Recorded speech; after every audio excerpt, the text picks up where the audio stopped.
They say heaven doesn't call with thunder but with whispers, soft signs scattered through our ordinary days waiting for us to notice. What if every strange coincidence, every flicker of light, every dream that felt too real wasn't a warning of death, but an invitation home? It begins quietly, not with thunder or vision, but with the smallest tremor inside your chest, something wordless that makes the air feel different. You wake one morning and the sunlight looks softer than it did yesterday. The coffee tastes the same, the road outside hums with the same passing cars, and yet something has shifted. You can feel it in the stillness between sounds, in the pause after your own breath. It is not fear. It is not sadness. It is a tug you cannot name, as if the world is whispering that it has been waiting for you. At first, you try to explain it away. Maybe you are tired. Maybe it is stress or memory. But the feeling lingers, patient and persistent. You catch yourself staring at the horizon longer than usual, wondering why it seems to shimmer as though someone invisible is standing there. Ordinary things start to glow faintly with meaning. The way the curtain moves when there is no wind, the rhythm of footsteps echoing in an empty hallway, the flicker of light that feels almost alive. You find yourself thinking of people you have lost, though you did not mean to. Their names rise in your thoughts without reason, their voices brushing against your memory like a hand across the back of your neck. It is not sorrow that comes. It is recognition. As though something deep within you has remembered a promise it made long ago. In the middle of errands, during the noise of traffic or the hum of machines, there comes a moment of quiet too deep to ignore. The noise folds in on itself, and for a heartbeat you can hear something beneath it all, like distant singing or waves rolling through time. You blink and it is gone, but the echo stays. You start to notice coincidences that are not coincidences. The same song playing twice in a day, the same word appearing in different conversations. A sudden chill before a thought arrives. It feels like a conversation without language. Something is trying to reach you, not to alarm you, but to prepare you. At night, the stars seem closer. The darkness no longer feels empty, but full, alive, listening, breathing with you. You lie awake, not restless, but aware. You cannot say what you are waiting for, only that you are being called, slowly, tenderly, from somewhere beyond the edges of what you can touch. It is the beginning of recognition, the moment before the veil thins. You do not yet know it, but heaven begins like this. Not with trumpets, not with finality, but with a soft pull on the thread of your soul, guiding it gently toward home. It begins when the clock in your room stops for no reason. You tap it, shake it, replace the battery, and still the second hand refuses to move. Hours later, it suddenly begins again, but you cannot remember when. You glance at your phone or watch, and the numbers feel wrong, as if time itself has slipped a little to the left. The world looks the same, yet you feel out of sync, like a note held too long in a silent song. Sometimes the day rushes past in a blur. You sit down for a moment and suddenly evening has arrived, shadows longer than they should be.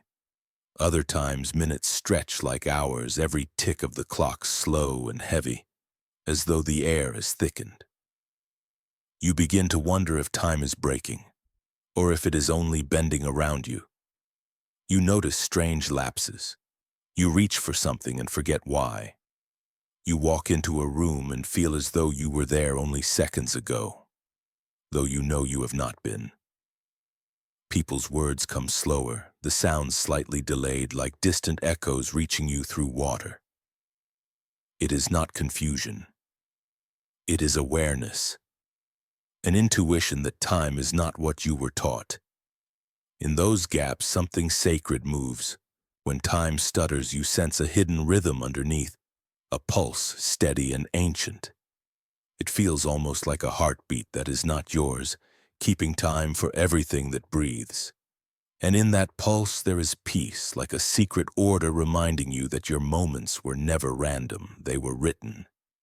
You start to remember small miracles you used to overlook. The way a sunrise waits for your eyes to open, the way a leaf lets go at the exact moment the wind rises, the way a heartbeat stops and the world keeps turning. None of it feels accidental anymore. It feels orchestrated, like an unseen hand turning pages in a story only you are beginning to hear. You notice that when you pray or when you cry, time seems to pause. You can feel seconds widening, holding space for something larger to step through. And when you return to yourself, the air feels lighter, the room a little warmer, the ticking steadier, as though someone reset the clock just for you. Eventually, you realize the truth. Heaven does not wait beyond time. It moves through it, bending its edges so you might notice. Each distortion, each pause, each flicker of lost minutes is not a failure of the world. It is a message, a whisper that time is not the cage you thought it was. It is the door. And sometimes, just before it opens, the clock forgets how to count. It starts with a dream you cannot quite remember, only the feeling it leaves behind, soft, aching, and familiar. You wake with a word on your lips that feels like a prayer, though you do not recall speaking it. The sound fades before you can catch it, like the last note of a hymn swallowed by wind. All day, fragments of faith begin to drift through your thoughts, lines from childhood prayers, melodies you have not heard in years, the scent of candle wax and old wood. They rise like memories from another lifetime, and you cannot say where they come from or why they have returned now. You find yourself whispering those words again, half without meaning to.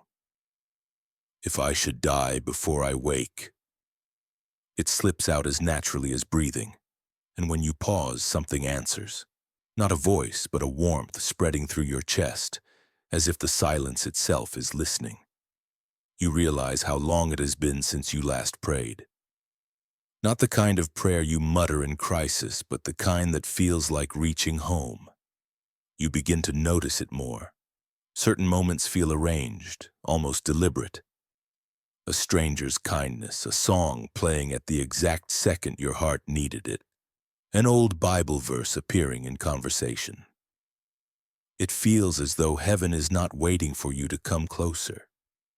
It is moving toward you, reminding you of the language you once spoke fluently and forgot.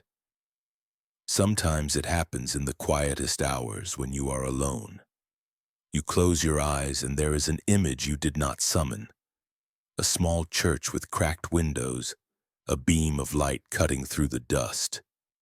You can smell rain, hear a bell ringing far away, and for a heartbeat you remember being there, kneeling, crying, promising something. You do not recall what you promised, only that it mattered. Faith does not return as thunder.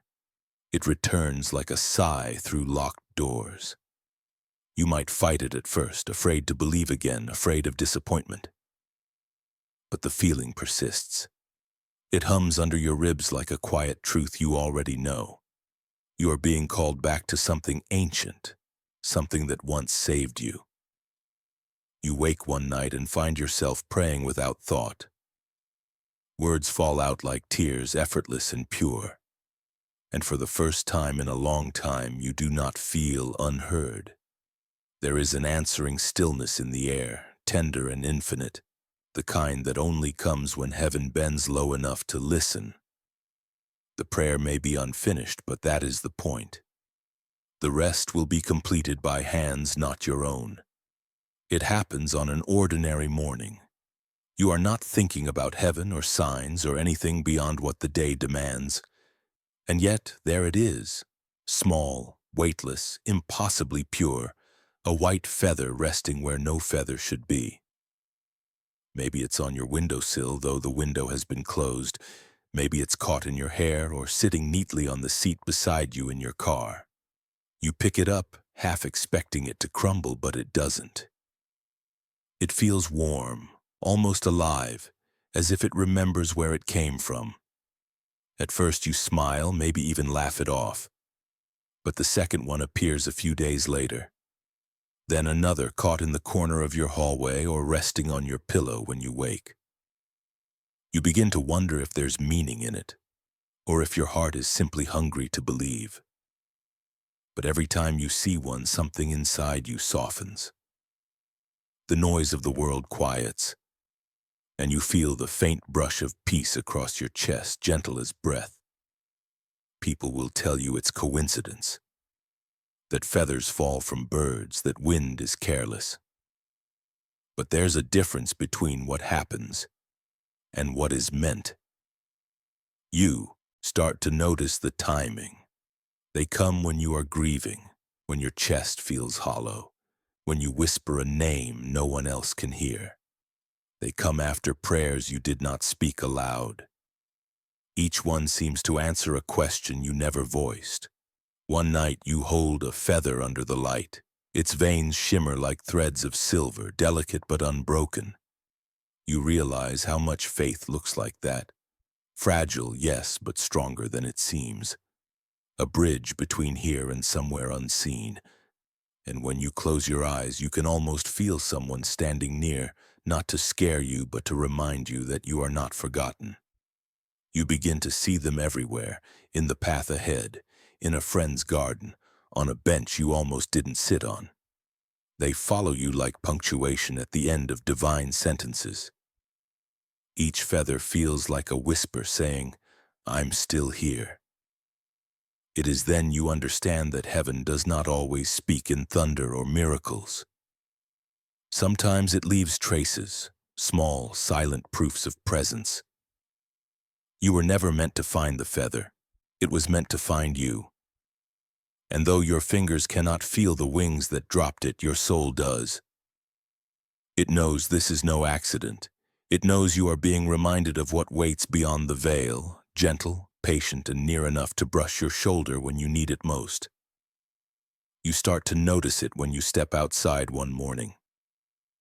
The air feels heavier, charged, as if the sky itself is listening. The sunlight does not simply shine, it lingers, wrapping around you like a hand that knows your name. The wind moves differently too. It circles you, pauses, then brushes past as though carrying a message you can almost understand.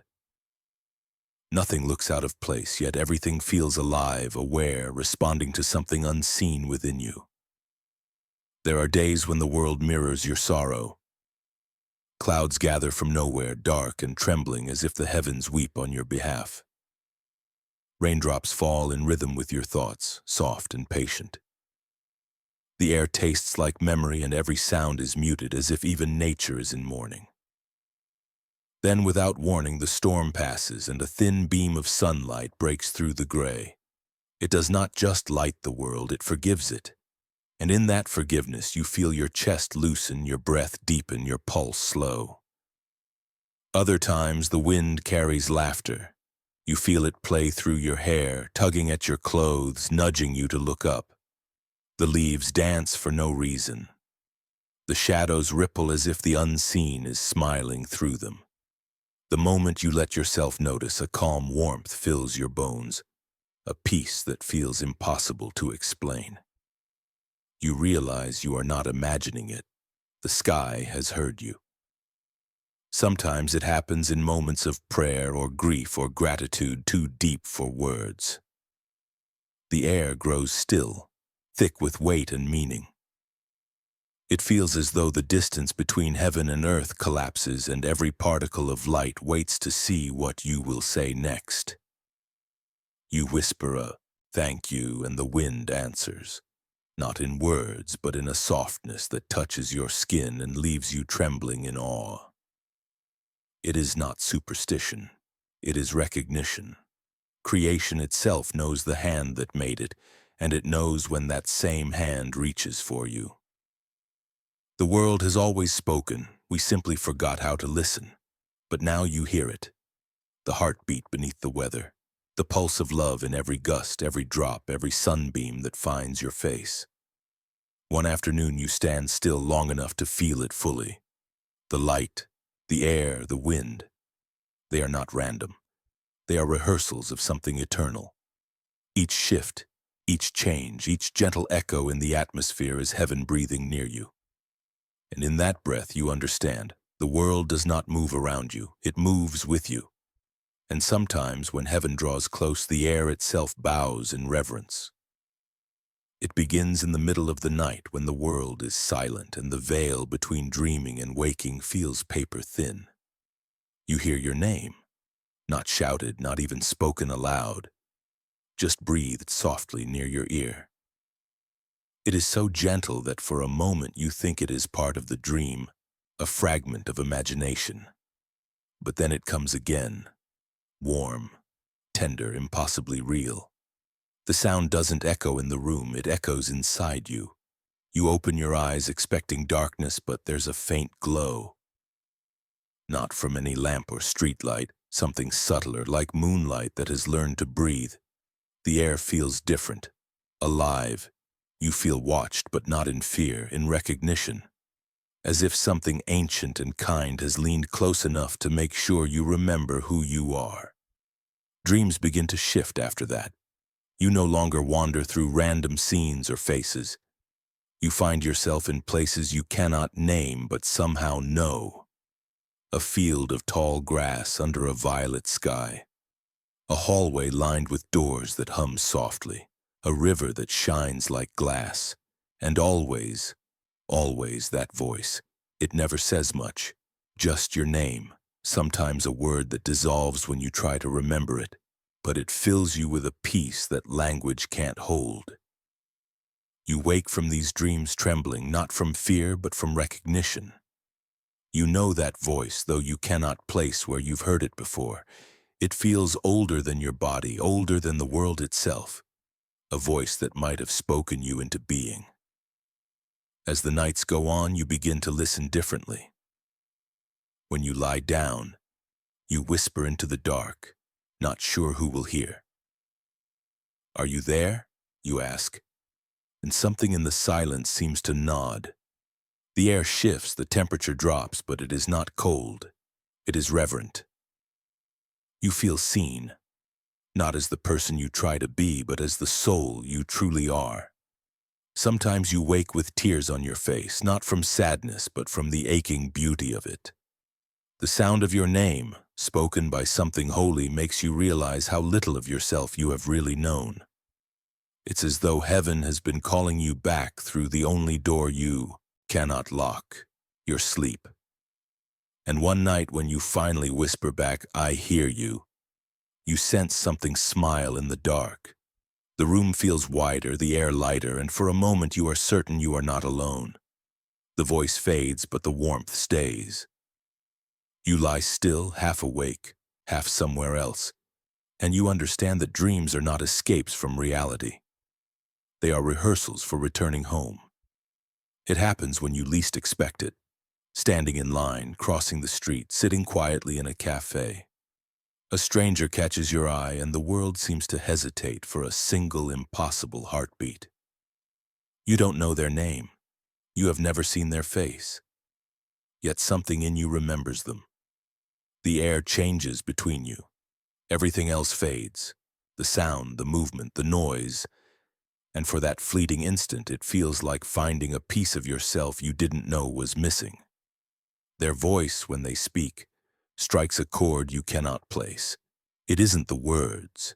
It's the tone, the rhythm, the familiarity of it. You know the way they laugh, the way their eyes soften when they listen. It's as if your soul recognizes theirs before your mind can catch up. You wonder if this has happened before. Maybe long ago, maybe in another world where time folds differently. It's not romantic, not always. Sometimes it's friendship. Sometimes it's the quiet comfort of knowing you've crossed paths with a traveler from the same storm. You try to act normal, but the connection is undeniable. When they smile, something ancient inside you exhales. You find yourself saying things you wouldn't normally say, as if continuing a conversation that began long before you were born. Every word carries weight. Every glance feels like a memory half recalled. It's unsettling yet strangely peaceful. Later, when you're alone, you can't shake the feeling that this meeting was not chance. You replay their words in your mind, trying to remember what it was that stirred you. There's something about their presence that felt guided, like heaven arranging two pieces of a pattern you were never meant to see all at once. And you realize that perhaps the people we meet are not random at all. Maybe they are reminders sent to awaken what time has made us forget. You might meet them only once. You might never even learn their name. But they will leave behind a resonance, like the echo of a song you knew by heart in another life. It will hum softly in the background of your days, a reminder that souls do not forget, even when bodies do. And deep down you'll understand that heaven does not always send angels with wings. Sometimes it sends them disguised as strangers with ordinary faces, just long enough for you to remember what eternity feels like. The meeting ends, the crowd moves, the world resumes, but part of you will never fully return. You will carry that familiarity with you, like a light tucked quietly beneath your ribs, proof that love and recognition are older than time, and that somewhere beyond this life the reunion has already begun. It begins faintly, almost like a trick of the wind. You are walking alone or sitting in quiet thought when you hear it. A distant melody drifting through the air. It's soft, pure, like a hymn half remembered from another lifetime. You pause, listening, but it fades before you can find its source. You wait, holding your breath, certain it will return. And when it does, you feel it before you hear it. Vibration first, then sound, then memory. No one else seems to notice. You ask, half afraid to sound foolish, "Do you hear that?" But they shake their heads. The world continues on, cars, chatter, footsteps, unaware that something sacred just brushed through the veil. You stand there, caught between this life and something larger, as if the heavens just opened a fraction wide enough for one note to escape. Sometimes it comes as a choir, distant voices layered in harmony, wordless yet full of meaning. Other times it's a single bell tolling in the night, steady, patient, and impossibly far away. The sound carries emotion you can't describe. Sorrow, longing, beauty too heavy to name. You try to find a source, but it never leads anywhere. You realize then that it was not meant for your ears, but for your soul. On other nights, when sleep evades you, the music returns. It rises in the air around you, faint but unmistakable. You feel warmth on your skin, though the room is cold. The melody moves through you, every note threading something back together that the world had unraveled. You close your eyes, and for a heartbeat you are not here. You are somewhere brighter, lighter, where the song never ends. There is a kind of recognition in it, as though your soul remembers a sound it was born from. You think of the times you've stood in silence, heartbreaking or healing, and heard nothing but your own breath. Now you understand that silence was never empty. It was waiting. And when the music comes, it fills every hollow space you didn't know was still aching. You begin to notice patterns. The music comes when you are lost in thought, when you question the path, when your heart drifts too far from peace. It arrives like a compass, invisible but certain, guiding you back toward what is eternal. You realize heaven does not always speak through thunder or vision. Sometimes it sings. And though the sound fades before you can hold on to it, the echo stays. It lingers in the chest, humming beneath your ribs, quiet but constant. You will listen for it again and again, not with your ears, but with the part of you that already knows. What you heard was not a dream. It was a reminder that you are being called home, and heaven never sings without reason. It begins innocently. You glance at the clock and see it resting at 3:33.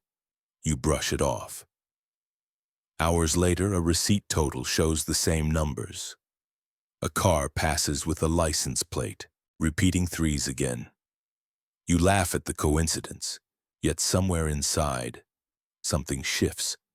The pattern isn't random, it feels deliberate, rhythmic, like a coded whisper threading through the ordinary.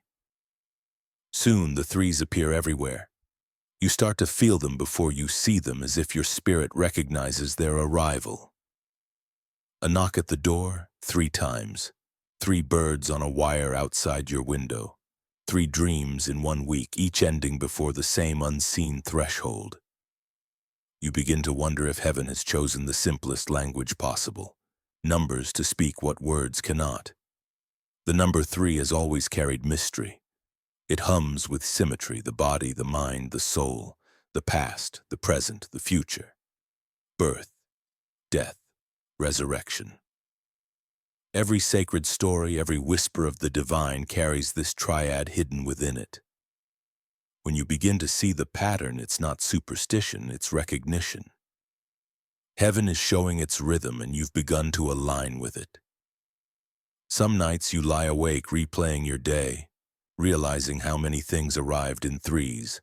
The texts you received, the sudden thoughts you can't explain, the coincidences too neat to ignore. You feel watched, but not in fear. It's a gentle presence, like someone keeping time to a song only they can hear, tapping softly so you'll notice. There's a moment, always, when the repetition stops being strange and starts feeling sacred. It's as though the universe exhales through you, 3 beats, 3 breaths, and you understand something wordless. The threes do not exist to frighten or mystify.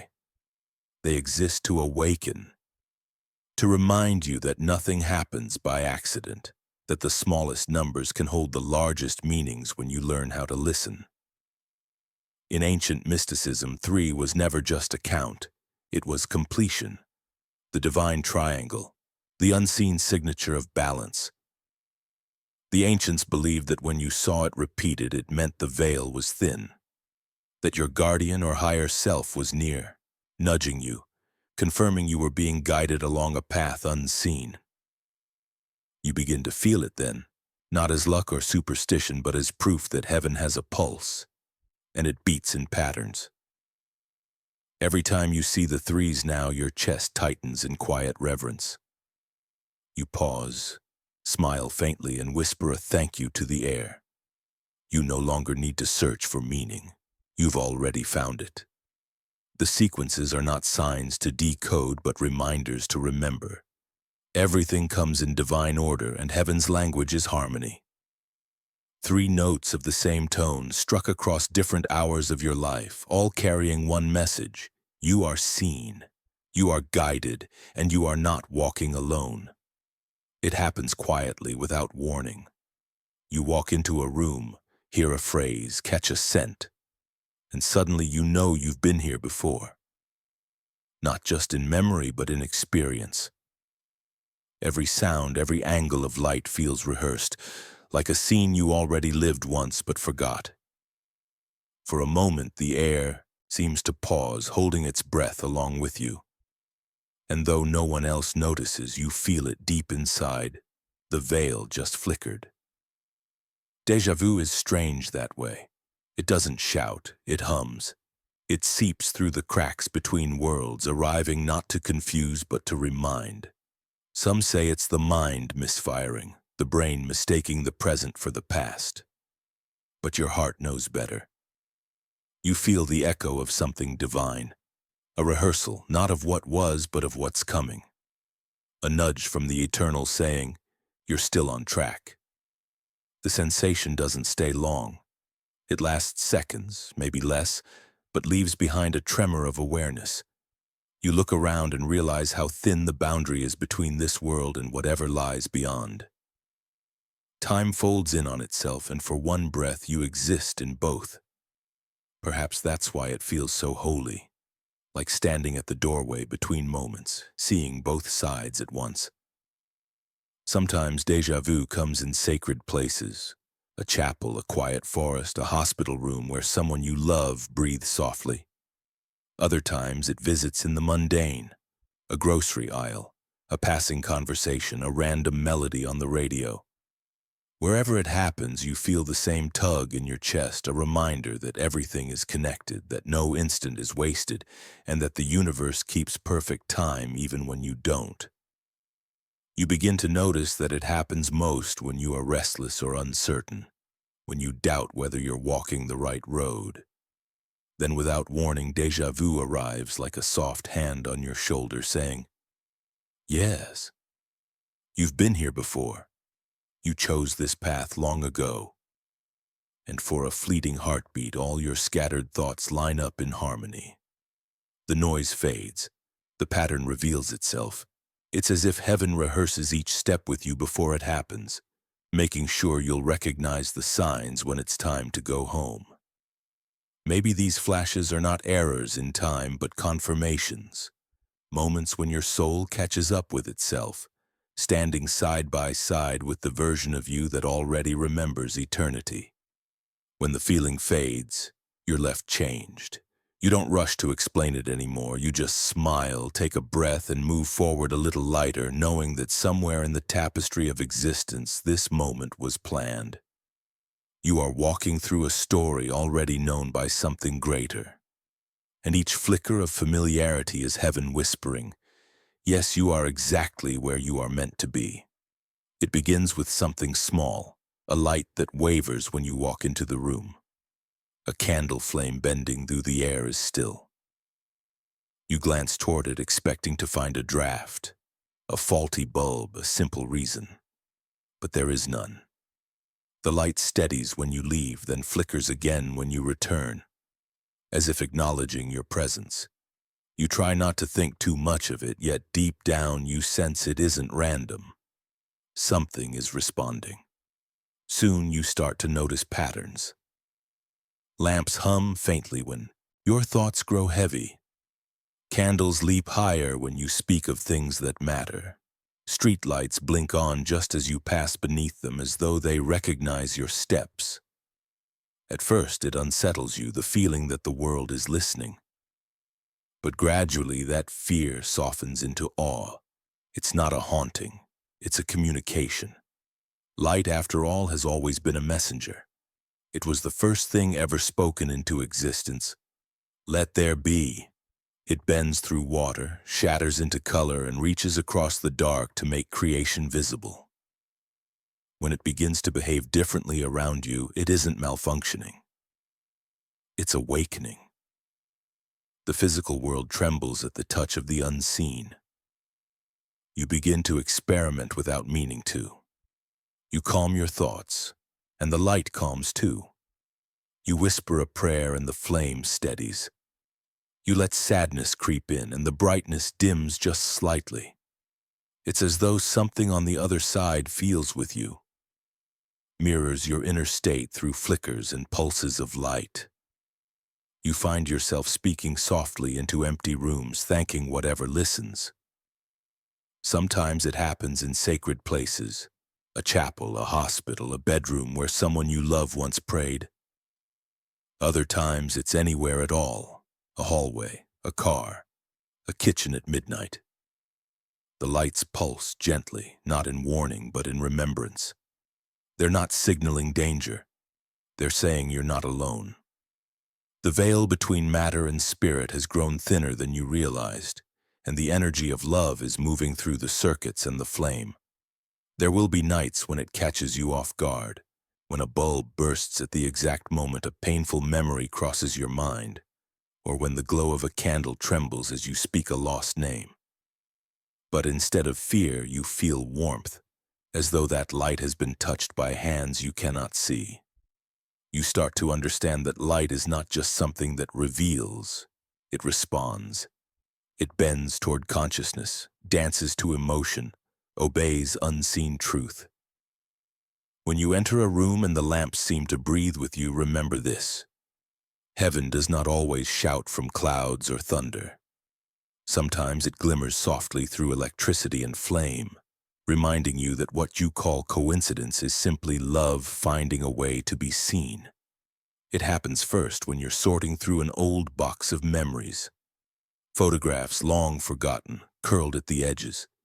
The kind of images that carry both warmth and ache. You lift one toward the light, and for a moment something impossible happens. The picture seems to glow, not from reflection or glare, but from within. The faces in it shimmer faintly as though lit by a light that isn't of this world. You blink, thinking it must be the angle, a trick of the eye, but the glow remains soft, pulsing, almost alive. You feel it more than you see it, the warmth of presence, the sense that the photograph is not just paper and ink, but a doorway, a captured sliver of time that still breathes. You tilt it, trying to catch the source, but the glow doesn't move with the lamp or the sun. It stays exactly where it was, radiating gently, like something remembering you back. Later it happens again. A different picture this time, perhaps a family portrait, or a faded snapshot of someone long gone. You notice the same illumination in their eyes, a faint gold under the grayscale. For a heartbeat, you swear the image shifts. Not like motion, but awareness. The photograph feels conscious, watching you watch it. And though the air doesn't move, you feel the strange calm of being seen from across the years. Old photographs hold more than history. They are energy captured in stillness, the vibrations of laughter, of tears, of love that once filled the room.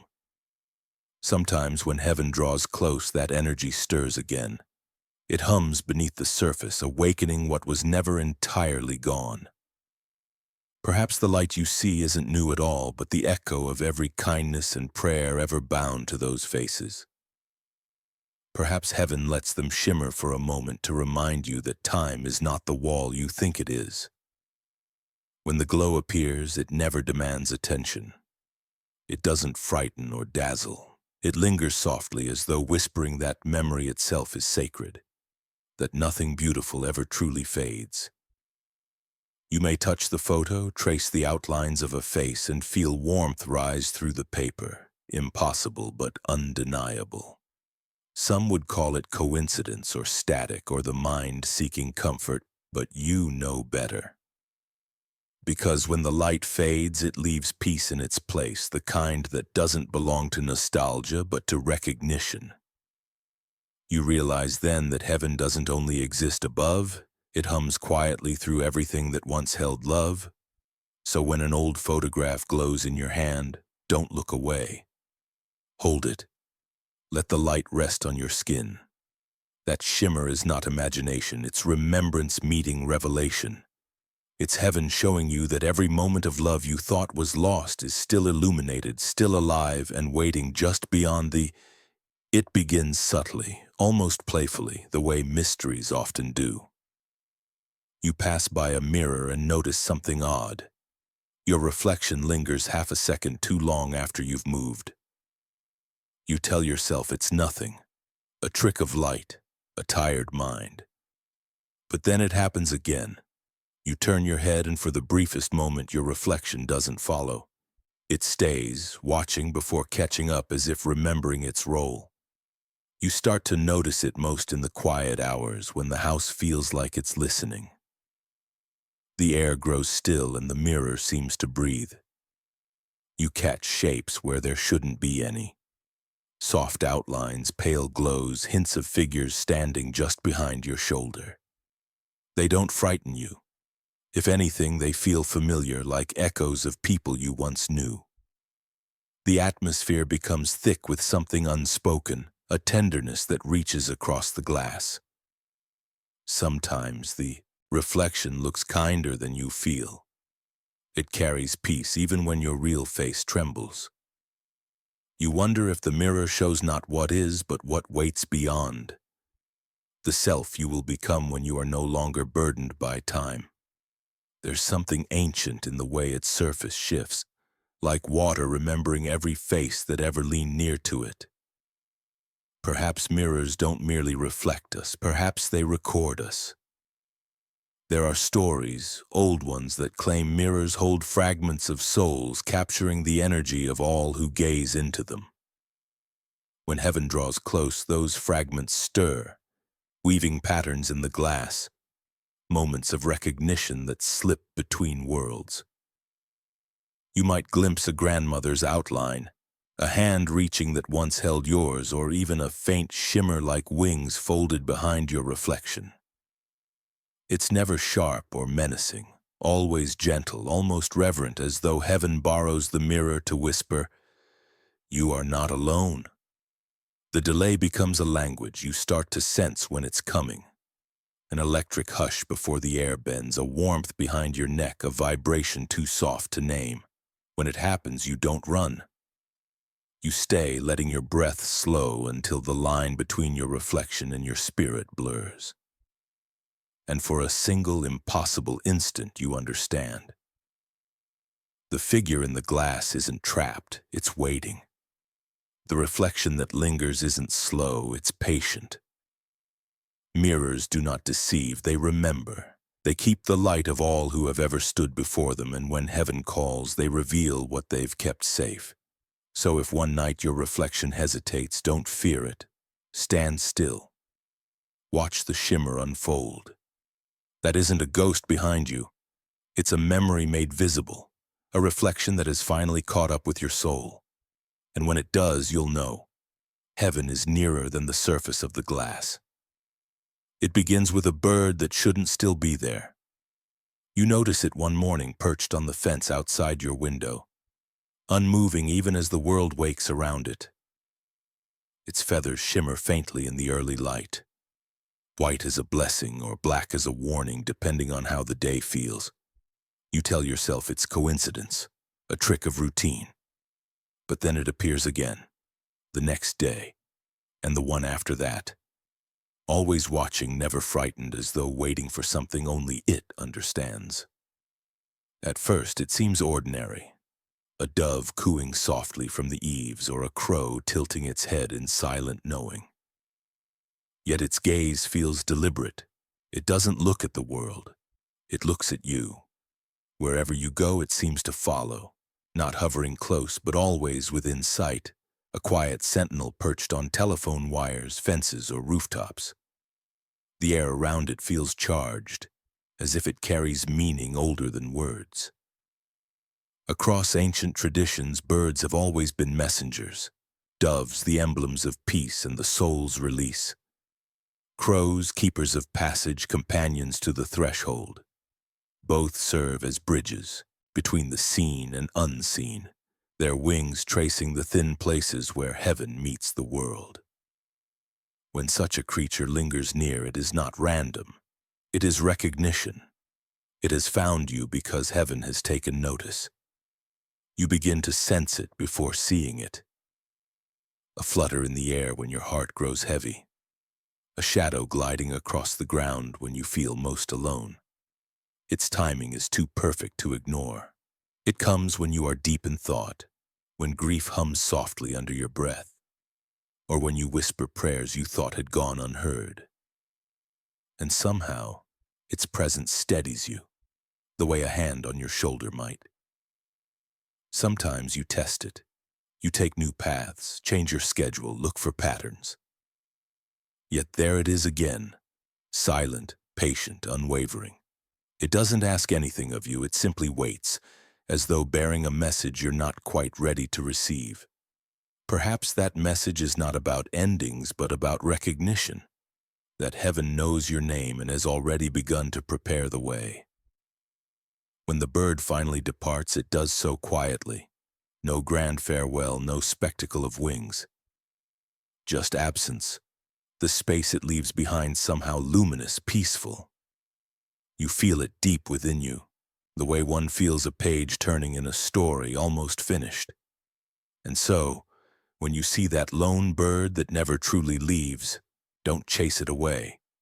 It may be heaven's way of keeping you company before the journey home. Its eyes do not hold judgment, only knowing. Its song is not warning, but promise. One day you'll follow where it flies, and the silence it leaves will be filled with light. There are places in this world where the air feels thinner, where something unseen hums just beneath the surface. You feel it before you understand it, a sudden stillness in the lungs, a quiet pressure in the chest, like stepping between two worlds without meaning to. Some call them sacred spaces, others call them thresholds. The ancients called them the thin places where heaven and earth draw so close that even breath seems borrowed from both. It can happen anywhere. A hospital corridor late at night where footsteps echo longer than they should and prayers cling to the walls like mist. The hum of machines becomes strangely rhythmic, almost like chanting. For a moment the veil trembles. You can feel both grief and grace standing side by side, watching each other. The air tastes different there. Not heavy, not light, just full, alive with the nearness of something infinite.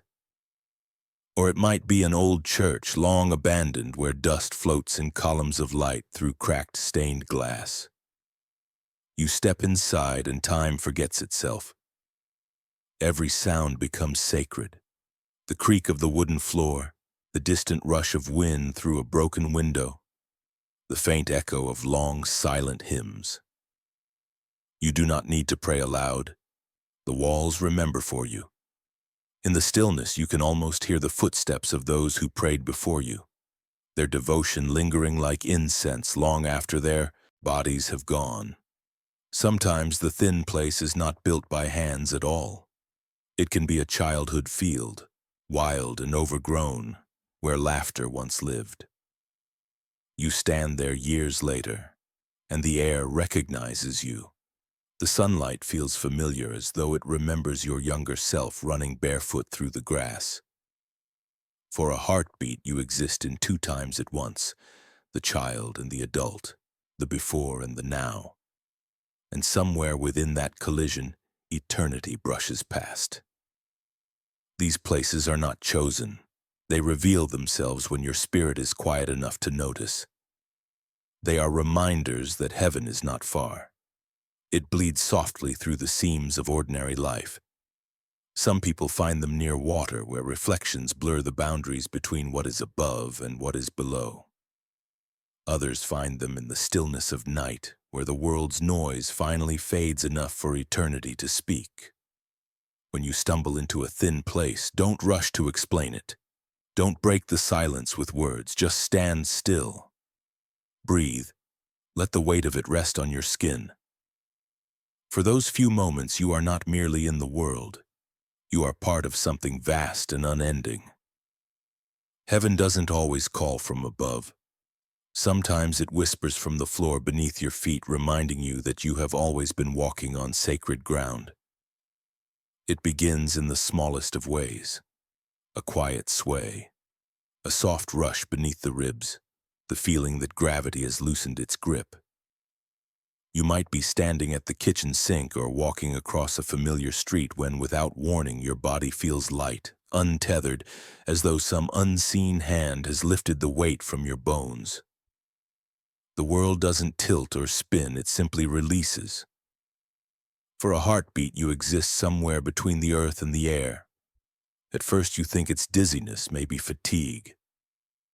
You try to steady yourself, to name it, but language can't quite reach it. It isn't faintness, it isn't fear, it's peace, pure and startling. The kind that silences thought. Your heart slows, your breath deepens, and everything around you softens at the edges. Even sound seems to fade, as though heaven is turning down the volume of the world so that you might hear something quieter beneath it. These moments come without pattern, like small rehearsals for release. You might feel them in prayer, in grief, or in laughter so deep it blurs the line between joy and surrender. The body, ancient instrument of spirit, remembers what the mind forgets, that it was never meant to cling too tightly to the ground. Sometimes heaven calls not with thunder or light, but with the gentlest lifting, a reminder that you belong to more than flesh and gravity. The prophets once wrote of such sensations, the body lightened by presence, the soul rising within the frame like smoke through an open window. Those who have brushed near death describe it too. The sudden stillness, the serenity, the awareness that weight is not permanent. In those instants, the veil between the physical and the eternal grows thin enough for the soul to breathe freely again. You don't have to be dying to feel it. It happens when your spirit aligns, however briefly, with something unseen. Sometimes it comes after long sorrow, as though heaven sends a soft balance to remind you that pain is temporary. Other times it arrives during ordinary stillness, when you least expect holiness to enter the room. Don't rush to shake it off. Don't explain it away as weakness. When the world grows light beneath your feet, when your hands tremble not from fear but from release, understand what's happening. The veil has lifted just enough for your soul to look over the edge. In that suspended hush, you are both here and not here. Body on the ground, spirit already remembering how to rise. It is not death's rehearsal, but heaven's reassurance. When gravity forgets you for a moment, it is not a flaw in your body, it is a sign that your spirit is beginning to remember home. It begins quietly with a heartbeat that no longer belongs entirely to you. You'll be sitting still, reading, thinking, maybe doing nothing at all, when suddenly your chest stirs. It isn't panic. It isn't illness, it's rhythm, alive and urgent, like the echo of a name being called from somewhere just out of reach. The pulse quickens, not with dread, but with recognition. Something within you rises to meet it, the way an instrument hums when its note is played nearby. Your heart knows before your mind does. It feels the nearness of something vast, something ancient and familiar that you've forgotten how to describe. The sensation isn't random, it's resonance. Like tuning forks across dimensions, your body responds to a frequency not of this world. Heaven speaks not only through signs in the sky or whispers in dreams, but through the oldest drum we carry inside, the steady beat that has marked every moment of our existence. In these moments, the heart doesn't simply beat faster, it awakens. You feel warmth gather behind the sternum, an invisible current drawing you upward. It's as though the soul leans forward while the body tries to keep pace. Some describe it as a flutter, others as a wave that crests gently within. Either way, it's unmistakable, the kind of movement that feels less like biology and more like memory returning to the body. There's no danger in it. The quickened heart doesn't signal threat, but invitation. It's heaven's way of saying, remember. Remember who you are and where you came from. Remember that the pulse you call yours is borrowed, on loan from eternity, returning soon to its source. Every beat is a message in motion, and sometimes when heaven draws close, the message grows stronger until you cannot help but feel it. You might notice it when standing in sunlight, or when hearing a song that feels older than sound. You might feel it beside someone you've loved beyond time, when words fail, but the body still understands. The rhythm shifts, as if trying to match something unseen. In that alignment, peace floods in, a knowing without thought. Do not mistake it for coincidence. The heart recognizes home long before the mind accepts the journey. When it stirs, listen. Breathe deeply and let the rhythm steady itself. You'll realize it isn't racing from fear, it's reaching upward, syncing with something eternal, a quiet rehearsal for the day when it will finally rest in perfect time. When your heart quickens for no reason, you can name, take comfort. The unseen call has reached you. And for that brief, trembling moment, your body is no longer merely human. It is an echo of heaven remembering the sound of its own creation. It happens without warning, and without cause your mind can name. A song begins, maybe a hymn from childhood, maybe a melody you've never heard before, and your eyes fill. Not from sadness, not from pain, but from something deeper, something too vast for words. The tears come quietly, like a tide that has finally reached the shore. You wipe them away, embarrassed perhaps, but they return, unstoppable, ancient as rain. You tell yourself it's nothing, just mood or memory, but deep down you know better. The tears arrive when heaven brushes close, when the veil thins just enough for your soul to remember what it once knew. Sacred music, a sunrise breaking over the horizon, the laughter of someone you love, all carry the same invisible signature. They open a door inside you, and for a few breathless moments light floods in. The body weeps because it cannot contain that kind of beauty. It isn't weakness, it's recognition. The spirit doesn't cry because it's fragile, but because it has seen truth and can no longer pretend it hasn't. The sound of a choir, the rustle of wind through trees, the silence between words, each becomes a language your soul understands. What you feel in those moments is homesickness, not for a place, but for presence. The tears remind you that you are not lost, only waiting to return. Sometimes it happens at dawn. The first light touches the sky, and something inside you stirs awake. The color shifts from darkness to gold, and you realize that what you're watching isn't just morning, it's resurrection. You stand there, trembling in the quiet, eyes wet, breath caught, because the world feels new and ancient all at once. The sun does not rise. It returns as it always has. And in that return, your heart hears its promise. You too will rise again. The body knows when eternity is near. It can't speak in theology or logic, so it uses tears instead. They fall as the purest prayer, unspoken, unshaped, carrying everything you are into everything that waits for you. Angels, it is said, collect such tears, for they are the soul's language made visible. So the next time it happens, when sacred music lifts your heart until it aches, or the sky opens with a light that feels almost personal, don't fight it.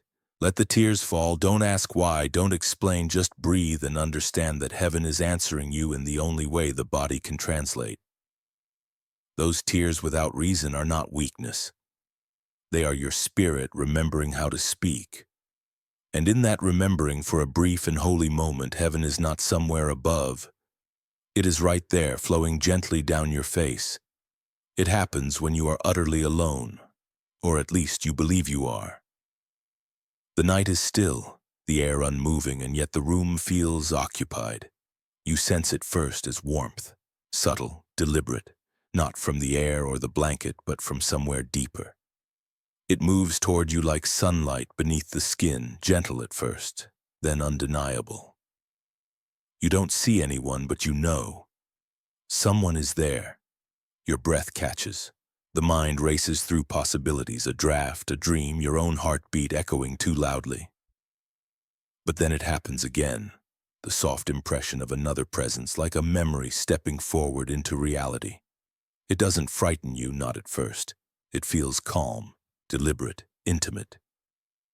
You might even whisper, thinking perhaps you've gone mad, "Who's there?"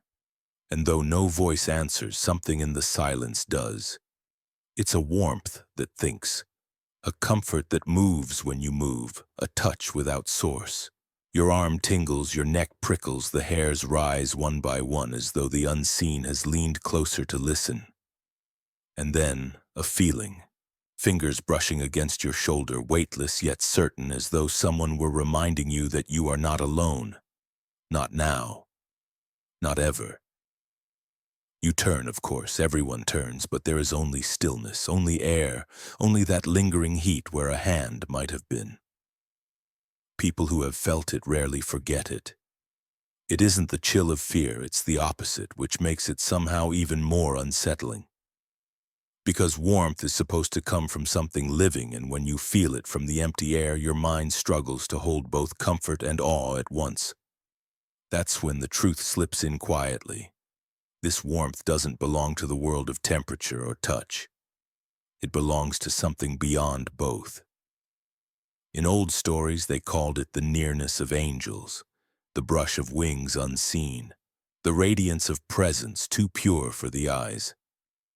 Others called it the spirit of a loved one, visiting just long enough to remind you that separation is illusion. Whatever name you give it, one thing is certain: it arrives with purpose. Never random, never cold, always just enough to shift your breathing from fear to reverence. Sometimes it happens as you fall asleep, when your defenses fade. Sometimes it comes in grief's deepest hour, when your heart is open and fragile enough to hear heaven whisper through skin. The warmth gathers around you, wraps softly like invisible arms, and though you cannot see its source, your body recognizes it immediately. Do not run from it. Do not doubt it. When the warmth finds you in solitude, it is not imagination. It is invitation. The unseen has drawn near to remind you of what waits beyond the veil. It is the oldest promise of all, that when heaven calls, you will not walk alone. It begins with pain, the kind that lingers longer than it should. You learn to live around it, to carry it quietly until one day something impossible begins to happen. The ache softens, the wound closes, the fever breaks without warning. You wait for the reason, the explanation, the science, but none comes. There is only peace where pain used to be, warmth where fear once lived. It feels as though something unseen has leaned close and said, "Enough." It's subtle at first. The cut that should scar instead smooths overnight. The swelling that frightened you simply fades. You try to dismiss it as coincidence, the body's resilience, the quiet work of time. But deep down, you know this is not ordinary recovery. It feels directed, like love itself has entered the body and started mending it from the inside out. You may even remember the exact moment it began. Perhaps someone prayed for you quietly, without your knowing. Perhaps you whispered your own desperate plea into the dark. Or maybe there was no word at all, just surrender, a breath given up, and in that surrender something greater answered. The warmth that follows feels alive, intelligent, aware of every cell. It moves through you not as medicine, but as mercy. Doctors have seen it, though they rarely name it. Tumors shrinking overnight, bones knitting faster than physics allows, pain vanishing the moment forgiveness is spoken aloud. They call it spontaneous remission. The faithful call it grace. And maybe both are right. Maybe healing isn't an interruption of nature, but nature remembering who made it. Sometimes the miracle isn't physical. Sometimes the wound that heals is invisible. The heartbreak that stops aching. The grief that suddenly breathes again. You wake one morning, and the sorrow that lived inside you for years is simply gone, replaced by a stillness that feels like the touch of light. You can't explain it, but you also can't deny it. You begin to realize that love itself is a force stronger than blood or bone. It holds the blueprint of what you were meant to be. And when heaven draws close, it reminds your body how to follow it. Healing, in its purest form, is simply the body remembering its original song. When the unexplainable happens, when wounds close faster than reason, don't look for proof. Listen instead. The quiet hum under your skin, the gentle pulse of peace, the whisper that says, "You're not done yet." That is love at work. It isn't just mending you, it's marking you. Because when heaven touches flesh, it leaves fingerprints. And every time your body defies pain or reason, it isn't defiance at all. It's recognition. A reminder that what heals you is not time nor chance, but love itself returning you piece by piece to the light from which you came. It happens in the kind of dream that feels more real than waking life. You're somewhere both familiar and strange, maybe a garden, maybe a quiet room filled with light that has no source, and then you see them. Someone you loved, someone you thought was gone forever. They look younger than you remember, healthier, radiant in a way that no photograph could capture. You don't question it at first. You just feel it.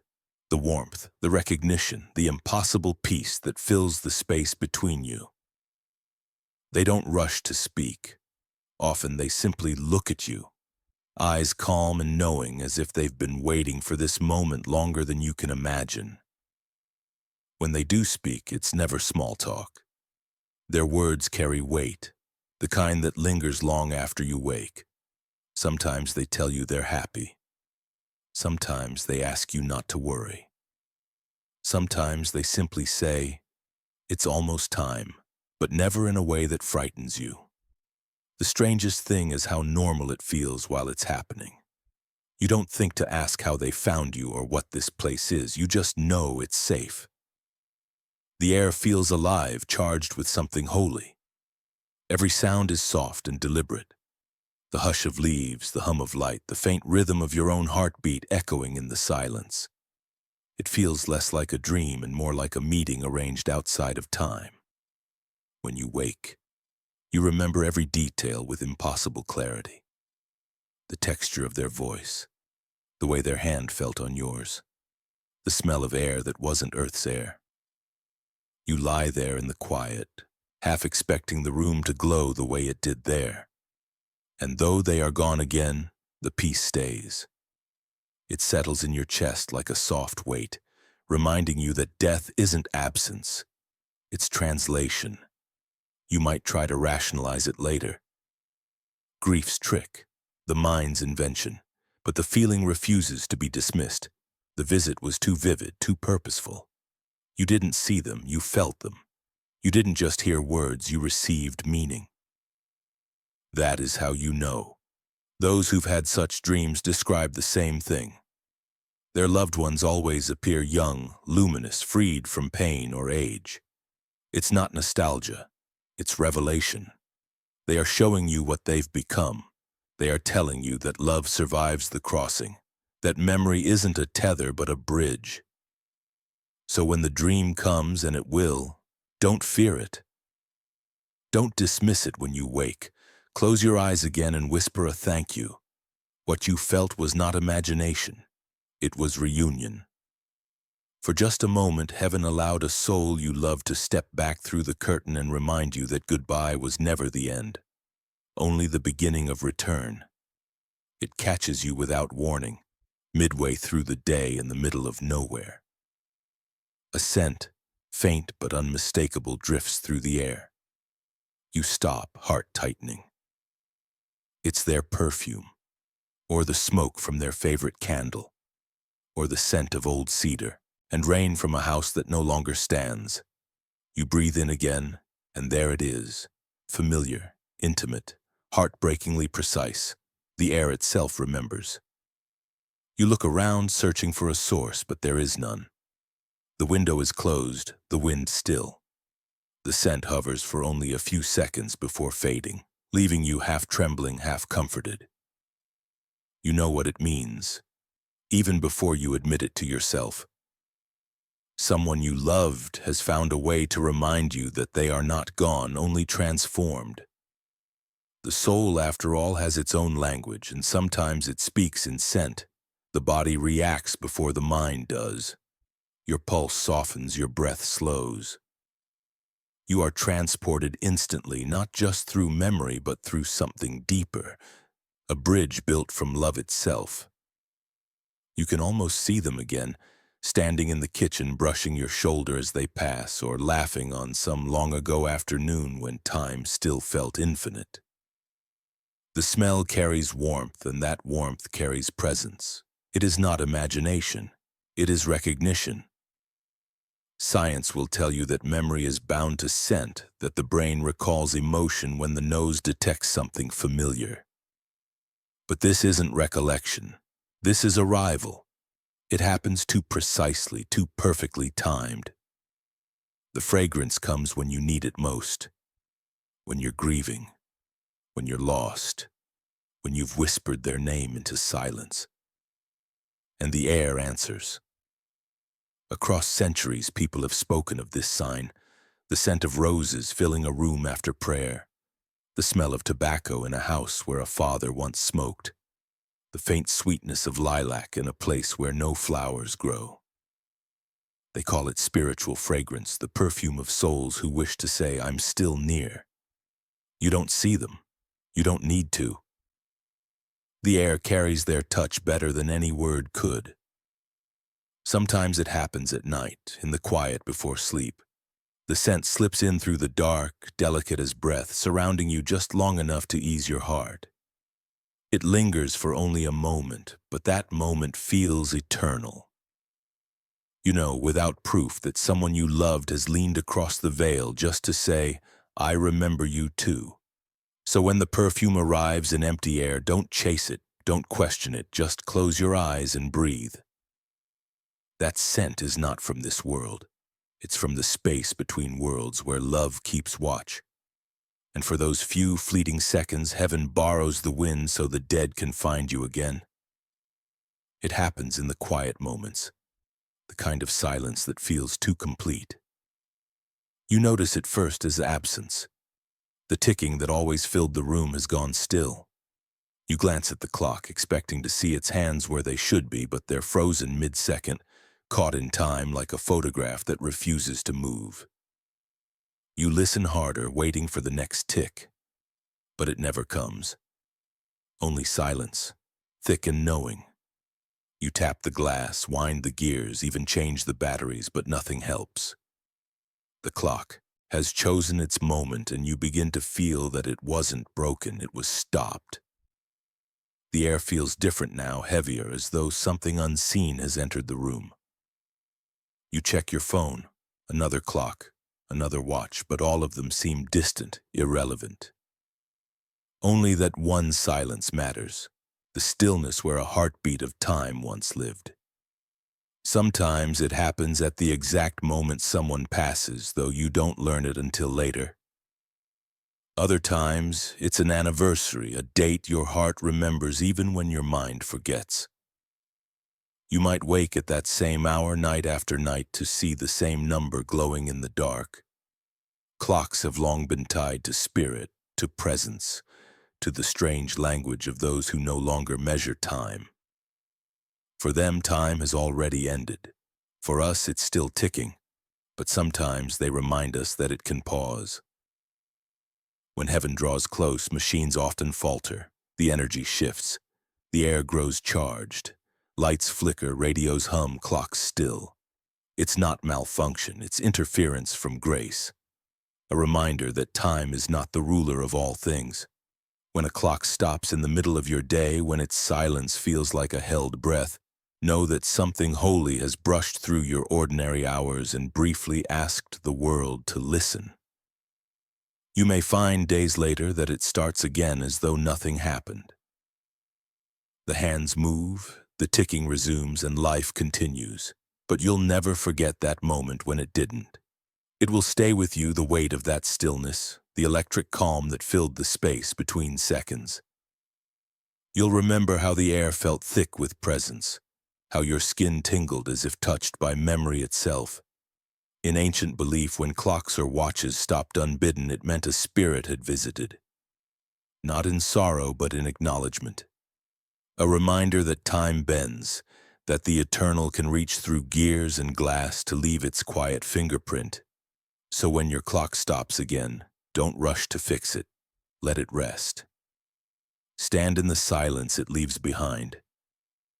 Somewhere beyond the ticking and turning, someone has reached out across the border of time to let you know they are still moving even if the clock no longer is. It doesn't happen all at once. Fear doesn't vanish like a light switched off. It softens quietly, almost shyly, until one day you notice it's simply gone. You still think about death, but differently now. It no longer feels like a wall waiting at the end of the road, but a doorway standing open, filled with light. You can't explain it. You haven't changed religions or philosophies. Something deeper has changed you. Where once there was dread, there is now a strange, steady calm. It begins in small ways. You hear about someone's passing, and instead of the usual shudder, you feel a kind of reverence, almost envy, as though they've gone ahead to see something you've only glimpsed in dreams. You notice that the thought of your own mortality no longer makes you grip the edges of life so tightly. You begin to understand that endings are not always tragedies. Some are homecomings. At first, this realization feels too peaceful to trust. You question it, wonder if you've grown numb or careless. But then the feeling deepens. It's not detachment, it's understanding. The peace isn't born of despair, it's born of recognition. You begin to sense that what waits beyond is not void but expansion, a return, not an erasure. Heaven has begun to whisper through the language of calm, teaching your soul to breathe in rhythm with eternity. There are moments when you can feel that peace physically, humming under the skin like music too soft to hear. The anxiety that once crept in at night has quieted. You find yourself standing under the stars, not afraid of their distance, but in awe of their promise. You no longer ask, what if it ends? Instead, you think, what if it continues? This reversal of fear is not denial. It's awakening. It's what happens when the soul remembers what it truly is, something that cannot be ended, only transformed. When you feel it, you know it's not your imagination. It's not philosophy or wishful thinking. It's heaven easing the weight of flesh so you can begin to glimpse yourself as you really are. Eternal, luminous, unbreakable. And when you speak of death now, your voice carries gentleness instead of dread. You speak of it the way one speaks of sleep, necessary, sacred, and never final. You realize that perhaps the greatest mercy is that we're allowed to forget for a time how infinite we are, only to remember it again at the moment we cross over. So when fear begins to fall away, don't reach for it. Let it go. The peace that replaces it isn't detachment, it's recognition. The light no longer feels distant because finally you are starting to see it from the inside. It begins as a dream so vivid it clings to you long after waking. You find yourself walking through a garden that feels both familiar and foreign, as though it belongs to a memory older than your body. The air hums softly. Everything is alive. Every leaf, every stone, every drop of dew trembling on the grass seems to breathe. You walk slowly, not from fear but from reverence, because you already sense that something sacred waits ahead. There at the garden's edge stands a gate. It might be wrought iron or made of stone or woven entirely from light. Beyond it you can't see clearly, only the shimmer of something vast, like water reflecting the sun.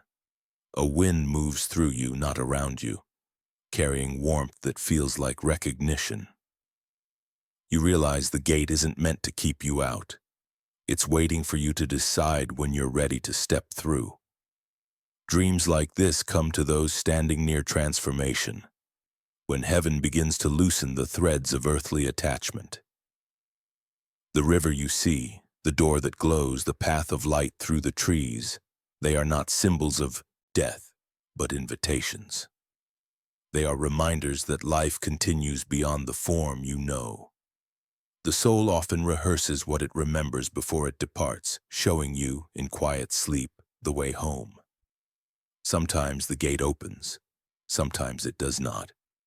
You might stand before it and feel only peace, a calm so profound it feels eternal. You might reach out and feel your hand pass through light that warms without burning. Or you might simply wake before crossing, your heart still echoing with the rhythm of another world. Whatever form it takes, the dream leaves you changed. The fear of endings fades, replaced by a strange gratitude, as though you've been allowed to peek behind the curtain and glimpse something beautiful beyond description. Ancient stories speak of the garden as the first home and the last, the place where the beginning and the end meet. The gate is not a barrier but a mercy. It stands so that you may cross only when called and not before. Each time it appears, it whispers the same message. You are not lost. You are on the path. When you wake, the image lingers. The gate glowing faintly in the distance, the river murmuring softly, the light that feels like music. You carry it with you into waking life, an echo of what awaits when your soul finally tires of walls and clocks. And when that day comes, when heaven opens the garden once more, the gate will not be strange to you. You will know its shape, its warmth, its welcome.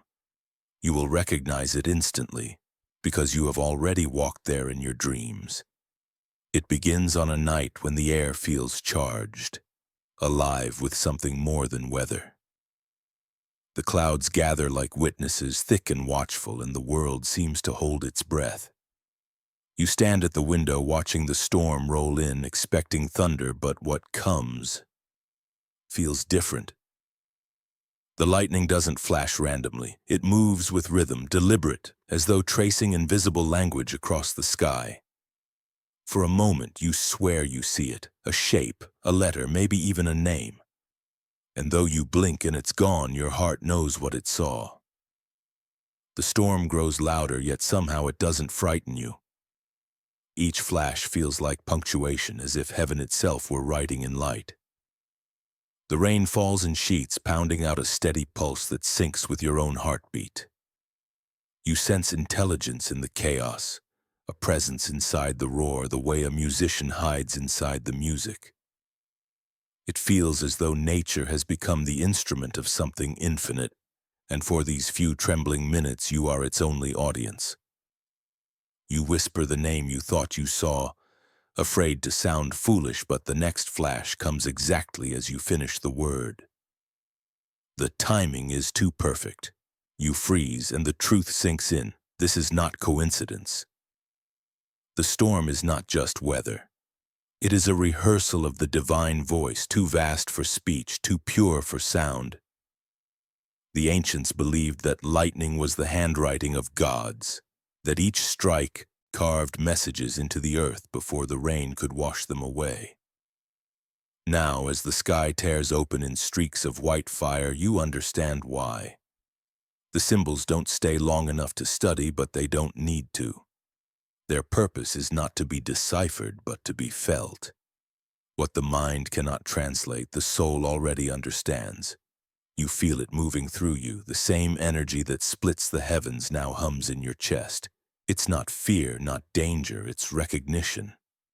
The storm isn't outside of you, it's responding to you. Your thoughts, your grief, your longing, all mirrored in the sky. The universe answering back in thunder. Then as quickly as it began, the storm passes. The air softens. The rain slows to a whisper.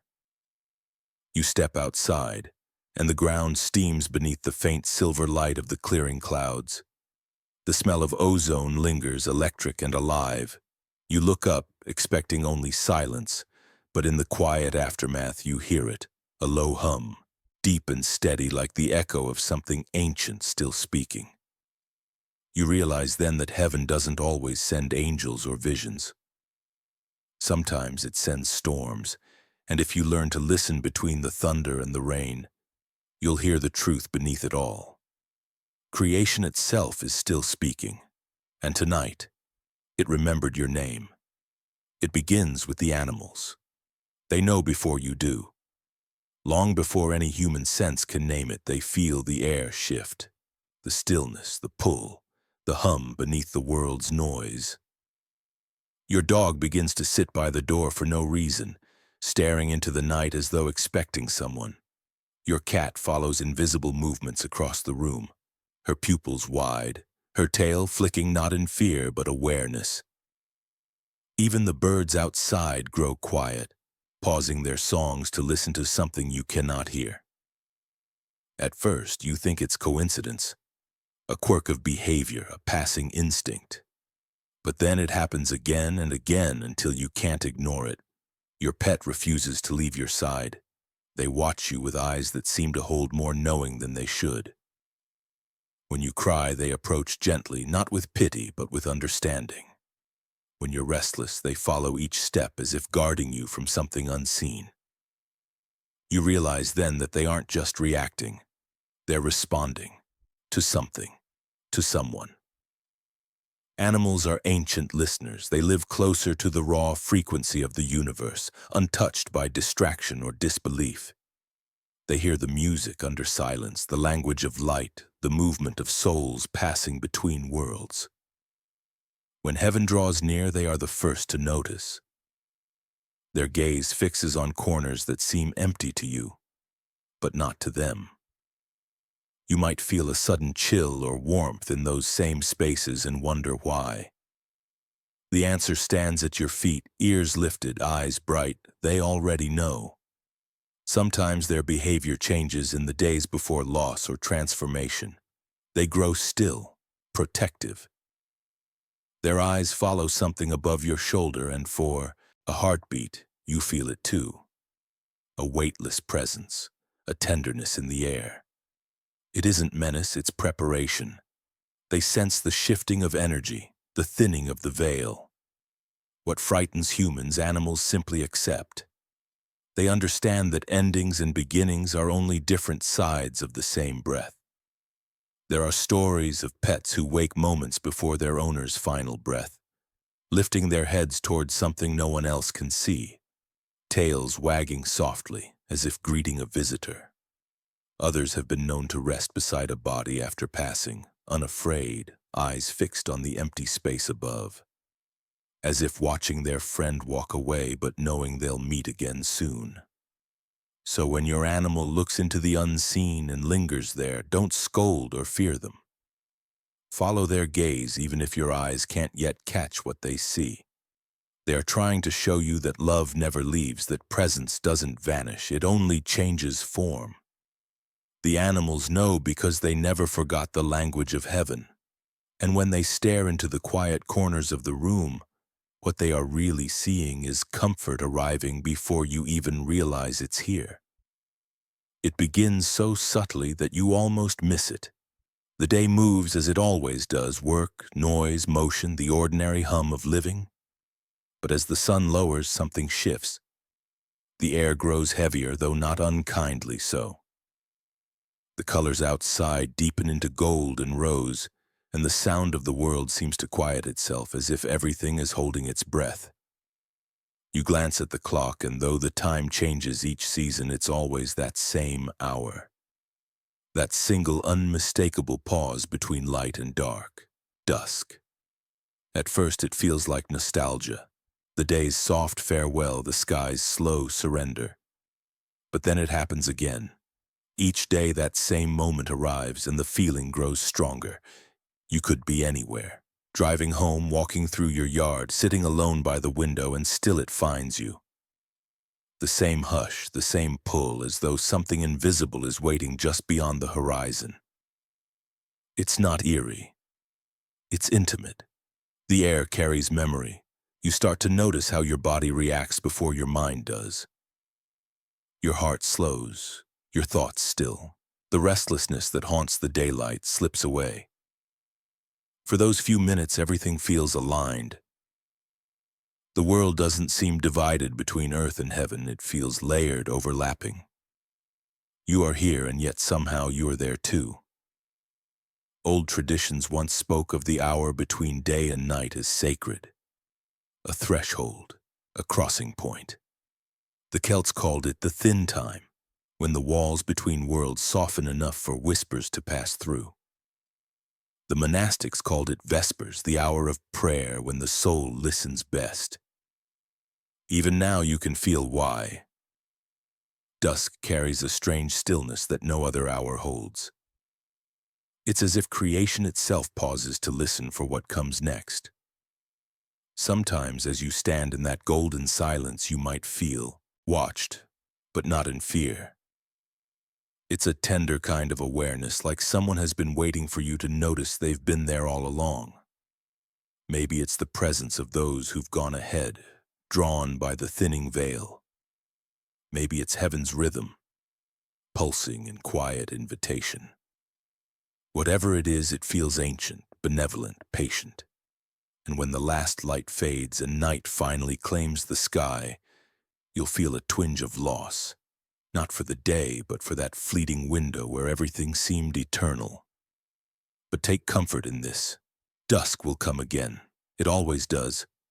The call will return at the same hour, as faithful as breath. So when that hush falls and the air turns electric with expectancy, don't rush to fill it. Stand still. Let it hold you. That hour was not made for hurry or fear. It was made for listening. To the voice that speaks softly when the world finally grows quiet enough to hear it. It happens in the most ordinary of moments. You're walking down a familiar hallway or standing by a lamplit street when you glance down and freeze. There on the ground beside you, cast not by anything visible, is another shadow. Not darker, but lighter. A faint outline glowing beside your own, almost transparent as though made from mist and moonlight. You blink, look again, and it's still there, hovering close, keeping step like a silent twin made of light. At first your mind scrambles for logic. A reflection maybe, or a trick of the eyes. You turn your head, shift your body, check the source of the light, but the shape moves with you, not around you. It doesn't mimic exactly. It lags by a heartbeat, like it's thinking. Like it knows what you'll do before you do it. And then something inside you recognizes it. Not fear, not confusion, but recognition. This second shadow doesn't belong to the world of physics. It belongs to you, your other half, your higher self, your essence unburdened by skin. When heaven begins to call, sometimes the soul steps closer to the surface, luminous enough to be seen. The ancients spoke of it as the double, the part of you that walks between both realms, watching, waiting for the moment the two selves finally merge. To glimpse it is not madness, it's awakening. For some, it happens only once, a brief flash that leaves them shaken and breathless. For others, it visits more than once, often in times of illness, prayer, or profound quiet. You may catch it just before sleep or in moments when your heart is full enough to spill into both worlds at once. It always appears with peace, never terror. The light it casts hums gently, almost like music your ears can't quite hear. There's a sacred symmetry in it. One shadow bound to earth, dark and heavy, the other woven from radiance. Both moving together, perfectly aligned.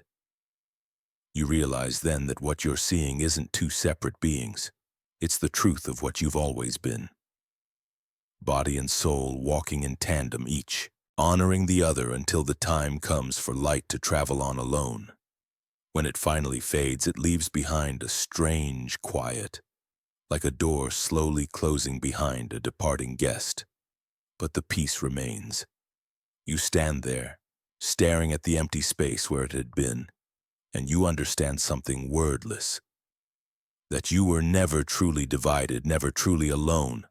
So if you ever look down and find your own shadow outlined by light, do not fear it. You have not been visited by death, but reminded of eternity. The double shadow is not a warning.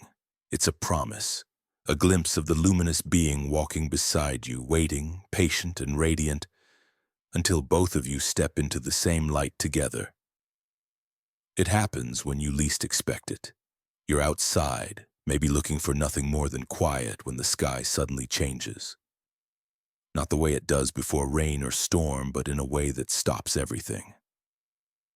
The stars seem to pulse, to rearrange themselves in deliberate motion, as if the heavens have drawn breath. A streak of light crosses the darkness, not falling but rising, bending, curving in patterns that no law of nature could explain. For a moment, the universe feels aware, awake, watching. You stand frozen, heart thudding, unable to look away. The light moves again, impossibly slow this time, almost like it's waiting for you to notice. Then just as quickly another joins it. They move together, weaving through the night like thought made visible. You don't feel fear. You feel recognition, as though some part of you has always known this would happen. That one night the sky would answer back. People will tell you it's nothing more than satellites or atmosphere or the imagination of a restless mind. But your body knows the difference. You can feel it in the chest, that deep vibration that doesn't belong to the air. The light doesn't just shine, it speaks. Not in words, but in meaning. You feel the message before you can even think it. We see you. You are known. For centuries, mystics and wanderers have written of this, the moment when the veil between earth and eternity parts just wide enough for the soul to glimpse home. Some saw it as angels moving through the firmament, others as the divine presence descending in forms the human eye could bear. It is not spectacle, it is permission. Heaven showing its face for just a breath so that faith may become sight. You notice too how time seems to stop while it happens. The air grows softer, sound fades, and you feel something shift in the rhythm of your own heartbeat. You are not simply watching the light, you are being watched by it. The moment stretches into forever until the lights begin to dissolve one by one as if drawn back into an unseen hand. The sky returns to normal, but you do not. When it's over, you stand there trembling, whispering thank you to no one and everyone. You know what you saw. You know what you felt. The night air carries a peace so vast it almost hurts to breathe. And though the stars resume their quiet patterns, you can't shake the knowing that something divine looked through them at you. The sky doesn't always open for the world. Sometimes it opens for one soul at a time. And when it does, it doesn't demand belief, it grants it. That brief illumination was not illusion. It was a personal annunciation, a reminder that the light above you has always been waiting to be recognized as the same light within you. It comes without warning, an invisible tide rising through your chest, carrying something you didn't know still lived inside you. You might be walking, sitting in silence, or doing something ordinary when it happens. A sudden lightness followed by tears you didn't expect. They fall easily, not from sorrow, but release. You feel as though someone somewhere has just spoken your name, not to summon, but to forgive. And that forgiveness doesn't come from within you. It descends. It arrives. There is no thunder, no voice from the clouds. Only the unmistakable sense that everything you've ever carried, the guilt, the regrets, the hidden bruises of the heart, has been quietly lifted.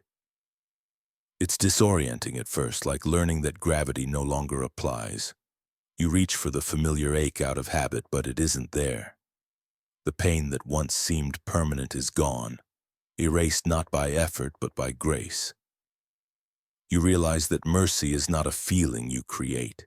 It is something that finds you when you finally stop running. It moves through the body like a wind you cannot see, leaving behind peace that feels impossibly clean. You don't earn it. You don't negotiate for it.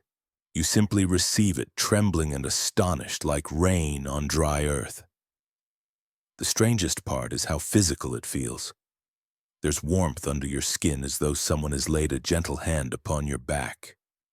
The air itself feels alive, full of quiet intelligence. Every breath feels purposeful, every heartbeat synchronized with something larger than you. And then comes the understanding, not spoken but known, that what's being forgiven is not just what you've done but what you've believed about yourself. Mercy does not erase your story. It redeems it. You may think of all the people you've wronged, all the mistakes that still echo in your memory. Yet in that moment, it's as if a vast love sweeps across every scene, softening the edges, rewriting shame into understanding. You realize that even the worst moments of your life were never abandoned. They were waiting to be healed. When it passes, you don't feel lighter because something was taken. You feel lighter because something was given. The weight you carried was never truly yours to keep. It belonged to a story that is now over. What remains is gratitude so deep it almost hurts to breathe. Mercy, you understand, is not weakness. It is the language of heaven spoken fluently for a single heartbeat through your mortal skin. And once you've felt it, you can never see the world the same way again. Everything looks gentler, quieter, redeemed. You walk away with one truth burning softly inside you. That forgiveness isn't something you find. It's something that has been searching for you all along. It starts quietly, often with a verse you've seen 100 times before. You read it without expectation, the way you might glance through an old letter whose words have long since lost their edge. But this time something happens. A phrase rises from the page as though it has been waiting for you. The letters seem to breathe. The words shimmer with a warmth that feels alive. You read them again, slower, and your chest tightens with the strange certainty that the verse is not just true. It is yours. The feeling is unlike anything else. The sentence you once skimmed now burns through you like fire under glass. It speaks directly, intimately, in a language beyond language. The same scripture that felt distant, abstract, now folds around your heart like a voice you've always known. It doesn't simply comfort, it calls. And though no one else in the room can hear it, you understand that something eternal has leaned close and chosen this moment to speak. You realize then that scripture is not ink on paper. It's a living pulse. Its words are seeds that lie dormant until the soul ripens enough to recognize them. What once felt vague or symbolic now feels immediate, direct, spoken into your exact circumstance. You don't have to search for relevance, the text finds you. It glows in your hands, almost trembling with presence, and you know this is not coincidence. This is conversation. Maybe the verse says something simple. Fear not, for I am with you. You've heard it before, maybe recited it without emotion. But now those words move through your bloodstream like light through water. They stop being comfort and become command. They reshape how you breathe. They settle into your bones, rewriting something broken there. Each time it happens, the experience feels personal, even secret. You close the book slowly, afraid to lose the warmth. It's as though heaven has highlighted a passage not for the world, but for you alone. You begin to see scripture differently after that. Not as a record of what once was, but as a mirror reflecting what is. Every verse, every promise, every lament feels alive, shifting with your heartbeat. In those moments, you understand why sacred texts survive centuries. They are not monuments. They are living doors. When heaven wishes to speak, it often doesn't need new words. It uses the old ones, breathing through them again, whispering directly through the familiar lines. And when the glow fades, it doesn't leave emptiness. It leaves recognition. You realize the scripture wasn't simply read by you, it was reading you back. The verse found you in your exact hour of need and gave you proof that faith is not about repetition. It is about revelation, the quiet, trembling knowing that the words were always meant for this moment, and that heaven still speaks through ink and silence alike. It begins as a feeling, faint and persistent, like the echo of a memory you haven't made yet. You move through your days as usual, but everything starts to shimmer with a strange familiarity. Conversations feel rehearsed. Faces seem remembered from dreams. Even your own thoughts carry an odd rhythm, as if they're repeating lines from a script you've already spoken somewhere before. You can't explain it, but you sense that time itself has begun to bend, folding back toward a moment that has not yet happened. You start to notice the patterns. The same song plays when your heart feels heavy. The same phrase repeats in the mouths of strangers. The same date appears in the smallest places, receipts, street numbers, the corner of a newspaper. It's not coincidence. It's choreography. The universe is quietly aligning itself, arranging every detail to lead you back to something or someone you are meant to meet. You feel it in the pulse of ordinary life, that invisible tug, that whisper beneath the hours that says you're almost there. Time begins to lose its edges. Past and future blur.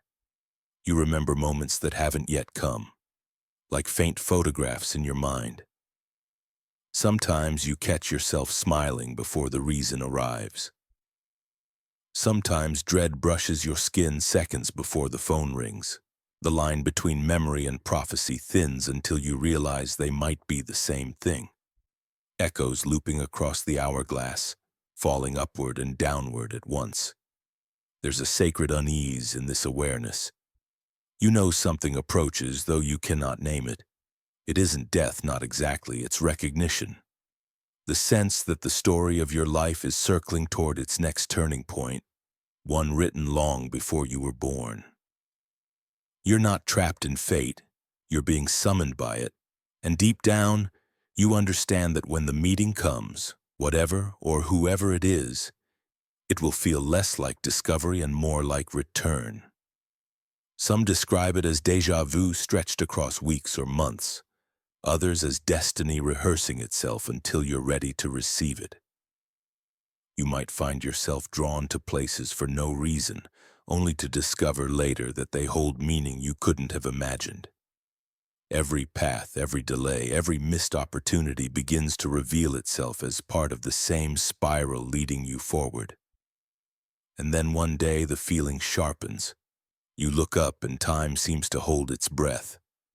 The light around you feels deliberate. The air hums with quiet electricity. The hourglass has turned. You are standing inside the moment you have been approaching all along. When it passes, you won't be able to explain it.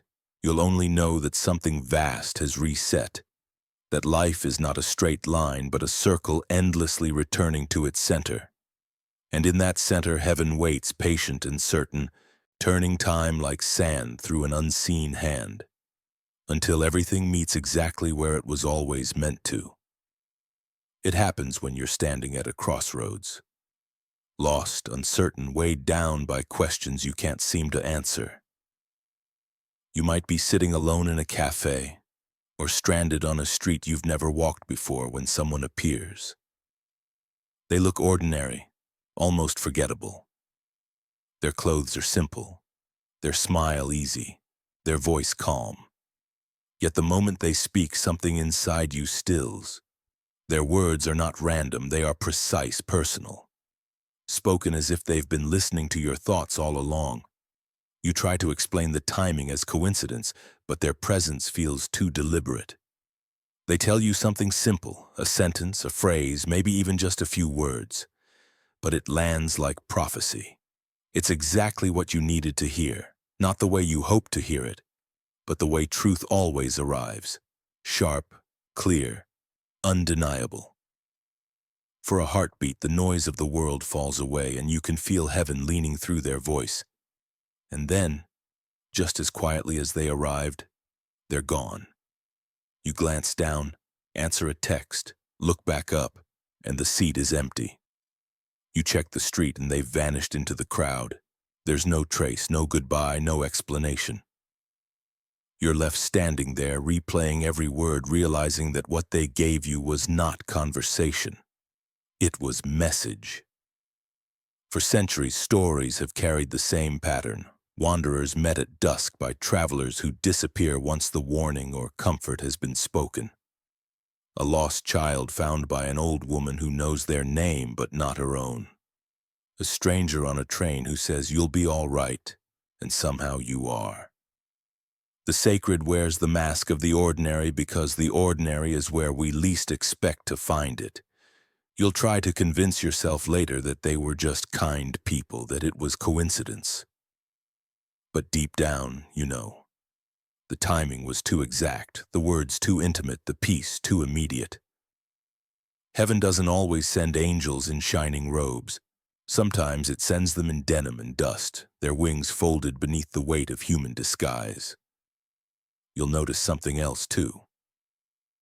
After such an encounter, the air feels lighter. The heaviness you carried dissolves like fog in sunlight. It's as if the stranger took something with them, a piece of your sorrow, a shadow of your doubt.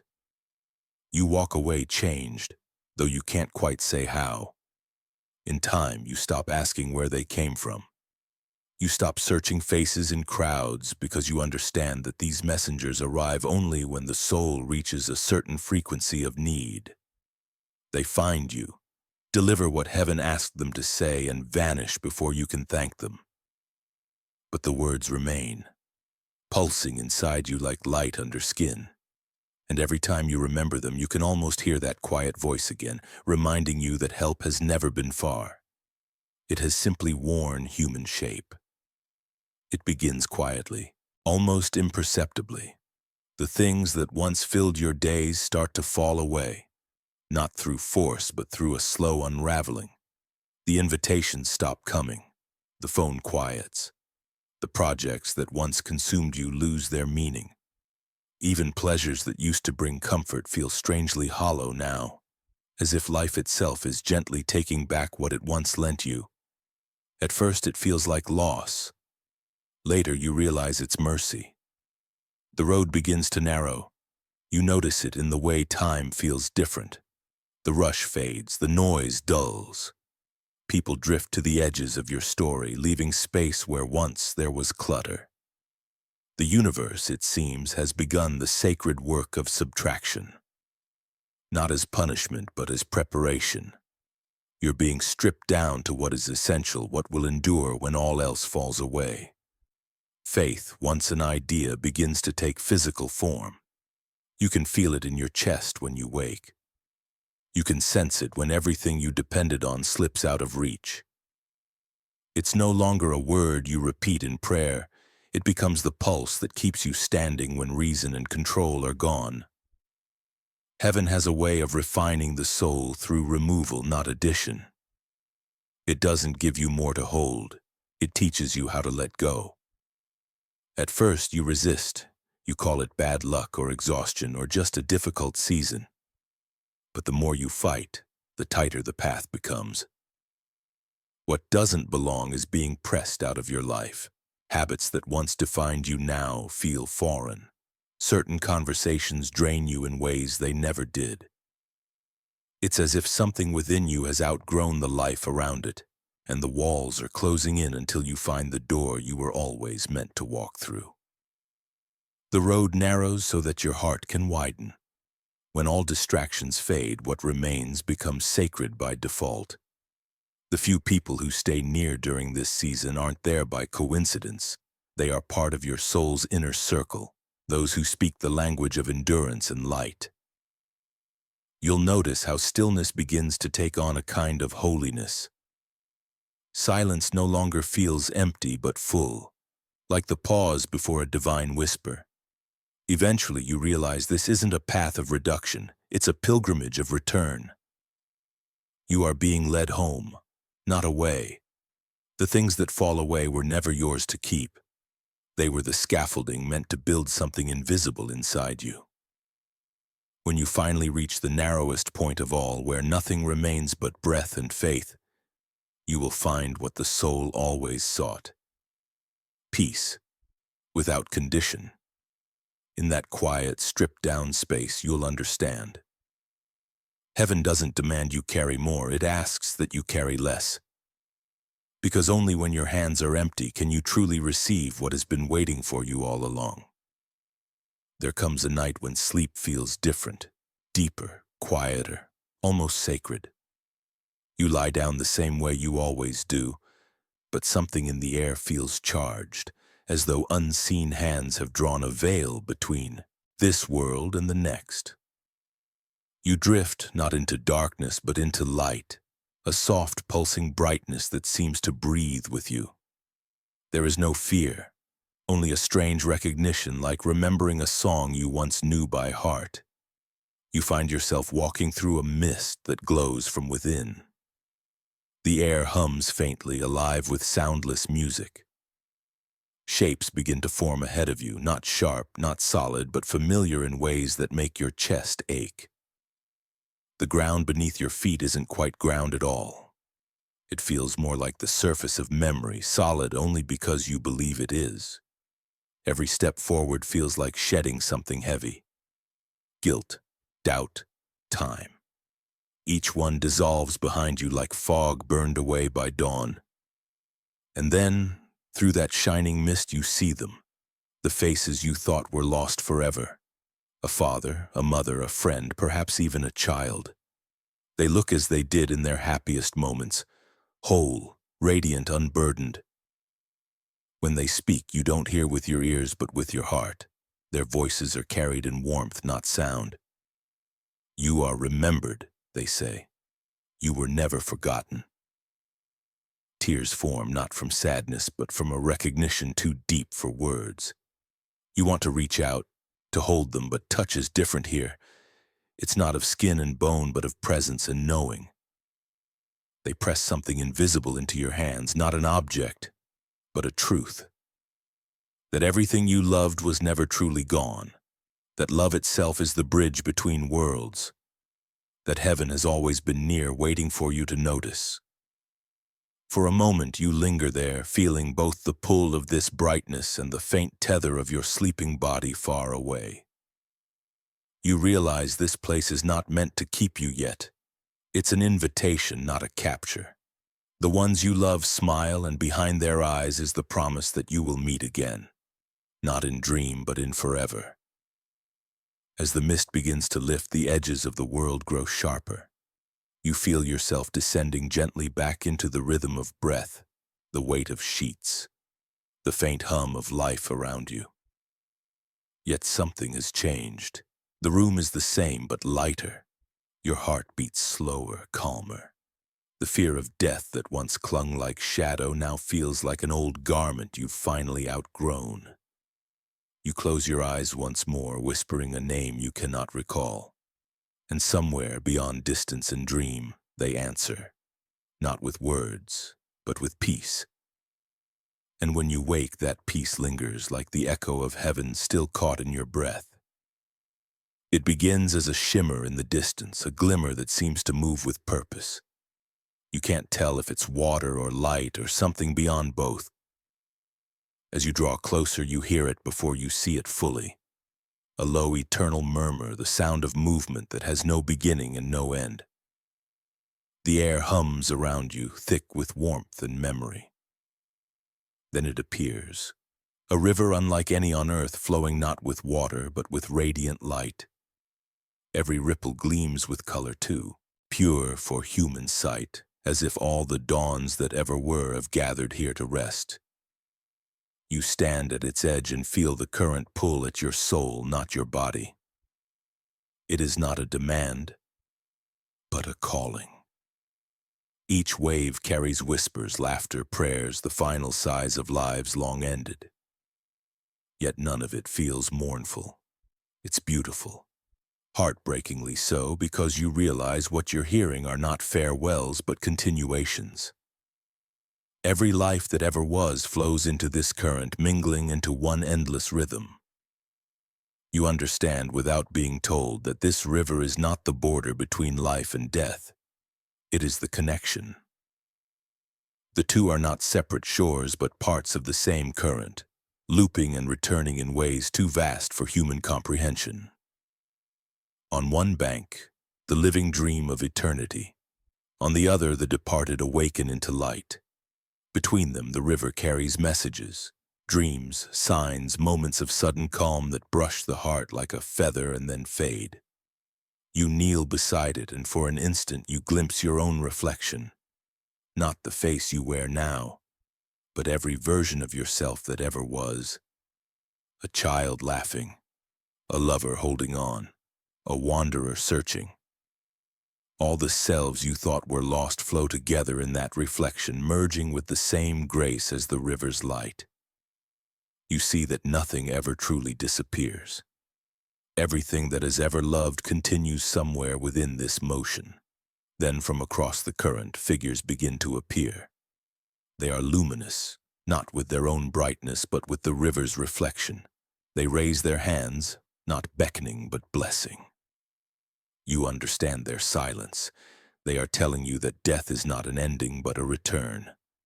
That love, once given, remains part of the eternal flow, circling endlessly through creation. You want to step into that light, to feel what it means to dissolve into such peace. But it isn't time yet. The current hums gently, and you understand you must go back. To live, to love, to keep adding your moments to its shining tide. As you turn away, the light bends around you, warm and forgiving. You realize you've touched eternity, not as a destination, but as something that has always been within you. And when you open your eyes again to this world, you carry a quiet knowing. The river never leaves. It flows beneath every heartbeat, waiting to be remembered. It begins so quietly that no one notices at first. The body slows, yes, steps shorter, breaths thinner, but something else grows stronger beneath the surface, something luminous that no one can quite name. There comes a point where the struggle to hold on begins to feel less like courage and more like resistance to something beautiful trying to unfold. It is not surrender in the sense of defeat, but in the sense of trust, as if the soul remembers what the mind has forgotten. The body starts to tire from its long service. Muscles ache without reason, appetite fades, and sleep becomes deeper, dreamlike. Yet, in that weakness, a strange power stirs. The senses sharpen in unexpected ways. You start hearing meanings instead of words, seeing patterns instead of objects. The air itself feels alive with messages. When you close your eyes, colors pulse behind them like the first lights of creation. People around you speak softly now, but you are not afraid. Their faces seem distant, as though you are looking at them through water, but you feel only love. Radiant, immense, patient love. You understand what they cannot, that the weight you're shedding is not life, but limitation. The boundaries of flesh that once protected you now feel like walls you are ready to step beyond. Clarity comes not as thunder, but as a gentle light spreading through your thoughts. Memories once tangled and painful fall neatly into place. Regrets dissolve as understanding dawns.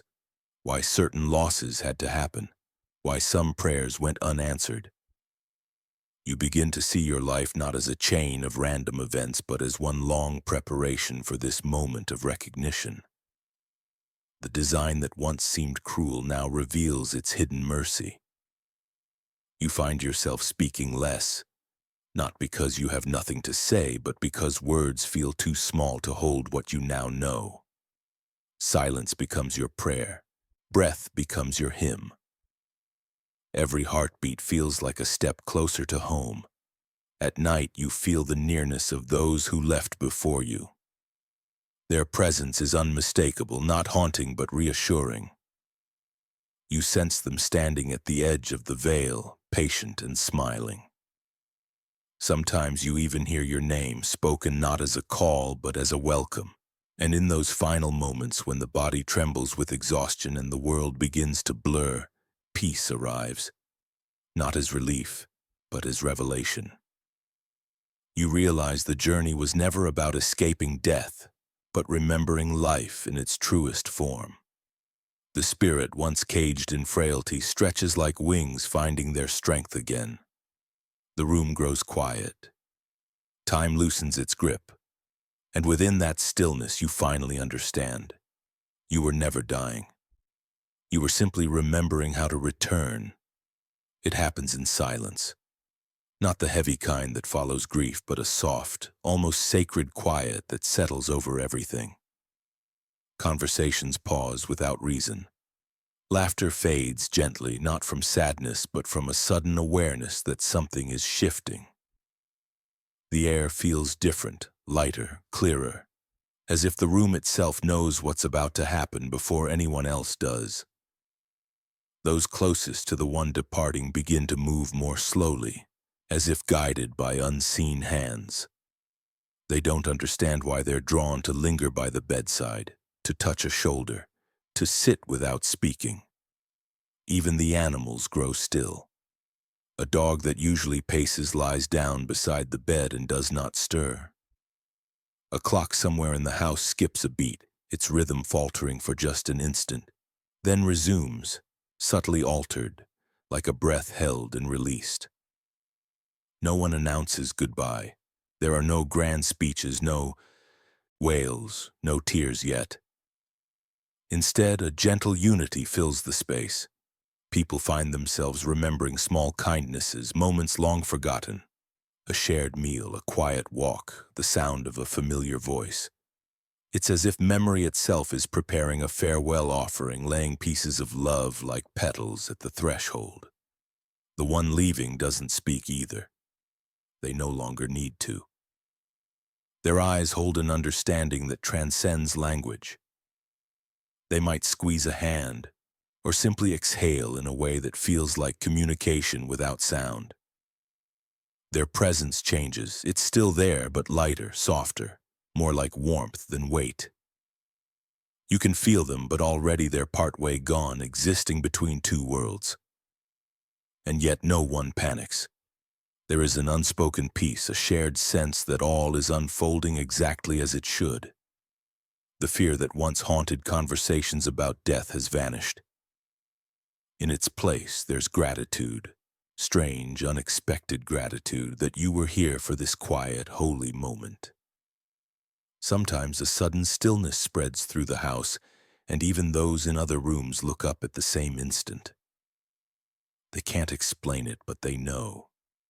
The knowing moves like a ripple through every heart connected to the one departing. Some begin to cry softly. Others simply smile through their tears. They understand that something beautiful is happening, an ending that isn't truly an end.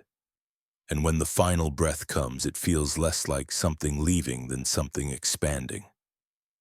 The air seems to brighten for just a second, like dawn crossing a horizon you can't see. The calm deepens. The body rests, but the presence lingers, a lingering so tender it feels like a final embrace. No words are needed. The farewell has already been spoken in the stillness, in the quiet recognition that love does not end where breath does. It remains, surrounding everyone left behind, whispering softly that heaven has opened, and someone has simply gone home. It comes at the edge of sleep, when the world is hushed and time itself seems to pause. The clock reads an hour you can't quite see, though you feel it deep in your chest. Midnight, that sacred moment when one day dies and another begins. The air is still. The shadows rest. Then, out of nowhere, it begins. A single clear tone, distant yet near, echoing through the dark like a memory waking up. A bell. Soft, slow, impossibly pure. You rise slightly, listening. It isn't coming from the church down the road, nor from any clock you know. It's too measured, too deliberate, each note carrying something beyond sound. It feels alive, like it's not striking the air but your spirit. You wait for someone else to stir, for another to say they hear it too. But the room stays quiet. Only you are awake beneath its resonance. The bell doesn't frighten you. It feels familiar, ancient, like something your soul recognizes from before you were born. Each chime vibrates through the heart, filling it with both peace and ache, the kind that makes you want to cry without knowing why. Somewhere deep within you understand. This is not an alarm. It's a welcome. For centuries, people have spoken of hearing a sound at the hour of passing, a chime, a call, a song that no one else can hear. Some say it's the sound of the veil parting, others that it's heaven announcing a soul's return. The bell marks not an ending but an arrival. It is the sound of home recognizing its own. You close your eyes and feel the vibration settle into stillness. The bell rings again, but softer now, as if it's moving farther away, or perhaps closer to somewhere you can't yet follow. With each tone, a lightness spreads through your body, dissolving weight and worry alike. The air tastes cleaner, the dark less oppressive. Even your breath feels borrowed from something sacred. In the silence between rings, you think of all those who have gone before you. Their names drift through your mind like smoke curling toward the ceiling. For a heartbeat, you sense them standing beyond sight, waiting, patient and kind. The bell tolls once more, and in that sound you hear everything at once. Love, release, completion. Then it stops. The world exhales. The night resumes its quiet rhythm as though nothing happened. Yet you know it did. You can still feel the echo humming faintly beneath your ribs, a sound only your spirit remembers. Somewhere beyond the reach of clocks, another bell is ringing now for someone else, in another darkened room, guiding them toward the same light. And when your own time comes, you will hear it again. Clear, gentle, unmistakable. Heaven's signal that the journey is over and the soul has finally come home. It begins so gently that you might think you're dreaming. The edges of the room start to blur, not with darkness but with light. It doesn't pour in from the window or the lamp. It comes from everywhere at once, a brightness without source or shadow. The air thickens, almost golden, and you realize you're breathing something that isn't quite air anymore. It feels weightless, like inhaling warmth. You look around and everything, the walls, the floor, even your own hands, seems to waver, to dissolve softly into radiance. Sounds begin to fade, not into silence, but into a single harmonious hum, as if the world itself has one note and it's finally being played. You feel the bed beneath you, the sheet against your skin, but they're lighter now, almost transparent. You try to move, but there's no need to. You're not paralyzed. You're released. The body no longer feels like a cage, but like a door, and you are stepping through it. The light grows, yet it doesn't blind. It comforts. It surrounds you in the way water embraces a submerged stone, completely, lovingly, without force. You can feel it noticing you, recognizing you. There's a strange familiarity to it, like returning to a place you visited before but can't quite remember. Every particle of it carries love, real and alive, flowing through you as if it has been waiting to reclaim what it lost. You glance toward the corners of the room, expecting to see walls, but they're gone. What was once the ceiling now stretches into something vast, endless, alive with gentle motion. There's no more distinction between inside and outside. Everything breathes together. The room itself, the space that held you through so many nights of struggle, has transformed into something infinite. And then you notice it, the soft shapes in the light, figures moving closer, faces radiant with recognition. They are not ghosts. They are the living made luminous. Loved ones long gone, smiling with that unmistakable warmth you thought you'd never see again. They do not speak, yet you hear them perfectly. Every expression, every gaze says the same thing. You made it. You reach out, not with your hands, but with something deeper. The gesture feels effortless, natural. The light responds, wrapping you gently, and for a moment you feel every boundary you've ever known vanish completely. No pain, no weight, no time, just presence. Then something shifts. You're not rising or falling, you're expanding. The world is no longer outside you, it's within you, glowing and alive. You've crossed the line that was never truly there. Somewhere far away, someone may whisper your name, shed a tear, or hold your hand. But you're already beyond reach, not lost, not gone, only changed. The room that once held your final breath is now a part of the same light that has always been calling you home. At first, it is only light, soft, endless, embracing. Then slowly, shapes begin to emerge within it. Not shadows, but forms made of the light itself, moving gently as if they've been waiting for this exact moment. You can feel them before you can see them. A pull, a tenderness, a warmth that seems to rise from every direction at once. Then you notice them clearly. Hands stretching out through the brightness, steady and sure. They are not strangers. They are familiar in a way that makes your heart ache with recognition. The light gathers around them, outlining fingers, palms, faces. Faces that once wept with you, laughed with you, prayed for you. You see their eyes first. They are full of that same love you remember, only now without the heaviness of time or grief.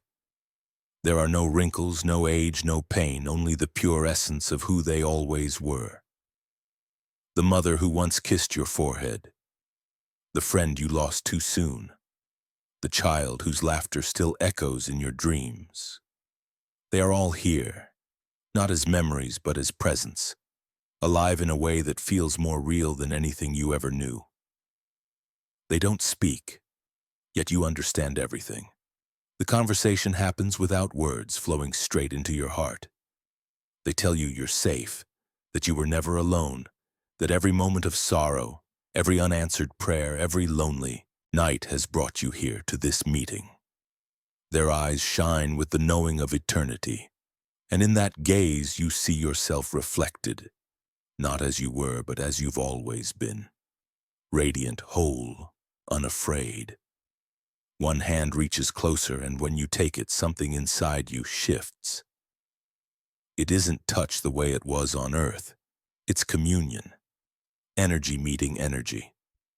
Their love moves through you like water through a thirsty root, and suddenly every fear you ever carried dissolves. You realize you're no longer holding on to anything. You're being held. Behind them, the light deepens like an ocean made of dawn. You can sense countless others beyond sight, souls waiting, watching, welcoming. The ones who once carried grief for you now carry joy, their smiles steady as the stars. You feel their gratitude, not for your perfection, but for your endurance, for making it home. There is no confusion, no need to ask what happens next. The moment stretches infinitely, filled with peace so complete that even the idea of time feels small. The hands that hold you guide you forward not with force but with recognition, as if the current itself remembers your name. You take the final step and the light becomes everything. The faces merge into radiance and the hands dissolve into warmth. You realize in one vast, wordless understanding that heaven isn't a place you travel to, it's a reunion. And in that embrace you are finally home. There is a moment so brief it cannot be measured when everything stills. The body exhales one last time, and what follows is not silence but transformation. The final breath leaves the lips like a whisper carried by wind, and in that instant, the divide between here and there vanishes. It feels nothing like an ending. It feels like stepping across an invisible threshold made of light and memory, as if breath itself has turned into a bridge leading you home. For an instant, you are aware of both worlds, the room and the radiance. You see faces leaning close, tears glinting, hands holding yours, yet you also see something beyond them, a horizon of gold that seems to breathe. The fear you expected to feel never arrives. Instead, a deep calm spreads through you, followed by awe so vast it quiets thought. It's as if your heart, after beating faithfully for so long, has opened its final door, revealing what it was always guarding. You sense your heart beat one last time, but it doesn't stop. It changes. The rhythm becomes something larger, echoing through the light around you. Each pulse merges with the hum of creation, every thump a wave rippling through eternity. You realize then that life was never leaving you. It was expanding beyond the confines of skin. The bridge you cross isn't made of stone or sky, but of everything you've ever loved. Each memory forms a step, each act of kindness a span beneath your feet. You walk upon them effortlessly, weightless, as though the universe itself is carrying you. Forward. There's no sense of falling, no struggle to breathe. The breath you thought you lost becomes the breath of everything around you. You are part of it now. The wind, the warmth, the whisper of dawn across the mountains. Below you, the physical world softens, receding like a shoreline seen from far away. You can still feel the love of those you've left behind. It glows through the mist like lanterns in fog, but it no longer pulls you downward. Instead, it guides you forward, assuring you that nothing beautiful is ever truly lost. Ahead, the bridge glows brighter, expanding into a vast openness that seems to sing your name. You are filled with wonder, not fear, not grief, only wonder at how gentle it all is, how natural, how it feels less like departure and more like remembering something ancient and true. And then, with one last breath that is not an end but a beginning, you reach the other side. The bridge dissolves, yet you remain suspended in light. Your heart is still but alive in a different way, no longer bound by flesh, but by eternity. The breath you took last in one world becomes your first in another.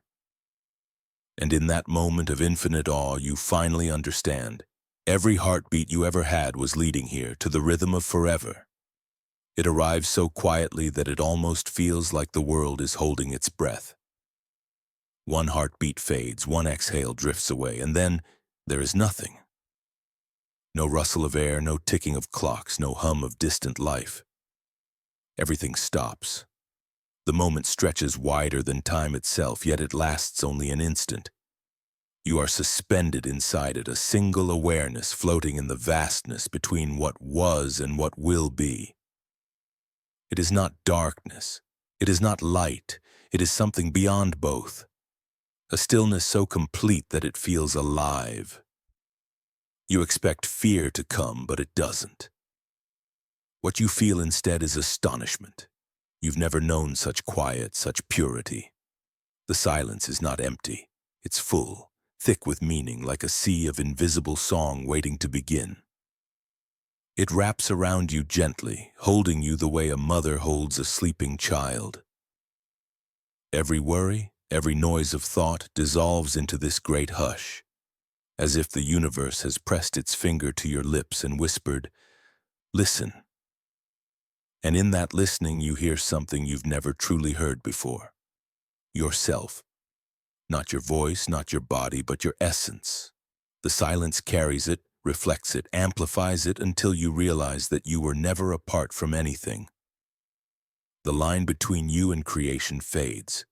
You are the pause between breaths, the heartbeat between worlds. You are part of the silence that birthed all sound. Then comes a faint awareness, the recognition that this is the true beginning, not the end. The silence isn't the absence of sound. It's the waiting before the next word of eternity is spoken. It is the threshold where heaven inhales before releasing light. For a fleeting instant you understand that this stillness is sacred. It is the language of the divine, too holy for noise. You might remember flashes of your old world, faces, laughter, the faint hum of a song that once mattered. But even those memories fall softly into the quiet, not lost, just transformed. They are part of the stillness now, resting within it, glowing like embers beneath the surface of eternity. Then within that vast pause, something changes. It's not a sound at first, but a vibration. A warmth rippling through the silence like light breaking through mist. The universe exhales again. Creation resumes its rhythm. But now you understand what it truly is. Every sound, every heartbeat, every breath in all of existence begins and ends in this still point. The great silence that holds everything together. And just before the light returns fully, you realize that what you felt was not absence, but arrival. The quiet wasn't death.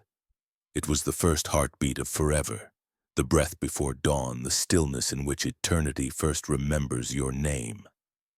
The first thing you notice is that you're still aware, not dreaming, not floating in darkness. Aware. The light that surrounds you isn't blinding, it's soft and endless. A living glow that seems to hum with your own heartbeat. For a moment you think you might still be breathing, but then you realize breath is no longer necessary. You exist without effort. You simply are. You look down, or rather you think you do, and there's no body in the way you remember it. Yet somehow you still have form, you feel shape, motion, presence. The heaviness is gone, replaced with a gentle current running through what used to be your boundaries. There's no pain, no ache, no resistance. Every part of you feels awake for the first time, as though every cell of your old being has turned into light and begun to sing. Then the realization arrives slowly, tenderly, like dawn spreading across water. You're still you. The memories haven't vanished. The love remains. The laughter, the faces, the lessons, the mistakes, all still there, but without the sting of regret. Everything that mattered has been distilled into something pure. What once felt like broken pieces of your story now shimmer as facets of the same crystal truth. You see it clearly now. Nothing was wasted. Every tear, every trial, every joy has become light, part of what you are now. You begin to move through the radiance, though there's no sense of walking. It feels like being carried by thought itself, each emotion shaping the space around you. When you think of love, the light warms. When you remember peace, it deepens. When gratitude rises in you, the whole expanse glows brighter, as though creation responds to your very heartbeat. It's then you understand that this place is not separate from you, you are part of it. You are the note and the song and the silence between. You catch glimpses of others in the glow. Not faces in the old sense, but essences. Beings who recognize you instantly. Their presence feels like homecoming. They radiate familiarity, not through features, but through energy. You can feel their joy, their welcome, their unspoken message. You've remembered who you are. There's no judgment here, no scales, no verdicts. Only understanding so vast that it humbles and heals at once. You see how small fear was, how illusionary the boundaries of life and death truly were. Everything you once called end was simply a doorway into recognition. As you stand, or rather exist, within that radiant field, you realize that you have not ceased. You have expanded. The you that once struggled to understand the divine is now merged with it. And yet, miraculously, you remain distinct, an eternal spark in an infinite flame. You whisper a word you don't remember learning, but it feels ancient and true. The light answers, wrapping around you like love given form. You are awake now, and forever. It begins like the turning of a page you didn't know was waiting.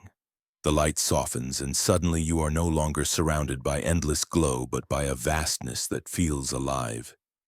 Before you stretches what looks like a sky woven from memory and meaning. It shimmers with motion, threads of gold and shadow intertwining endlessly. You realize slowly that this is not sky at all. It is time itself. Every moment that ever was, every tear, every joy, every quiet act of love glows here like threads in a single living tapestry. At first you only see your own life within it. The moments you thought random now connect with astonishing precision.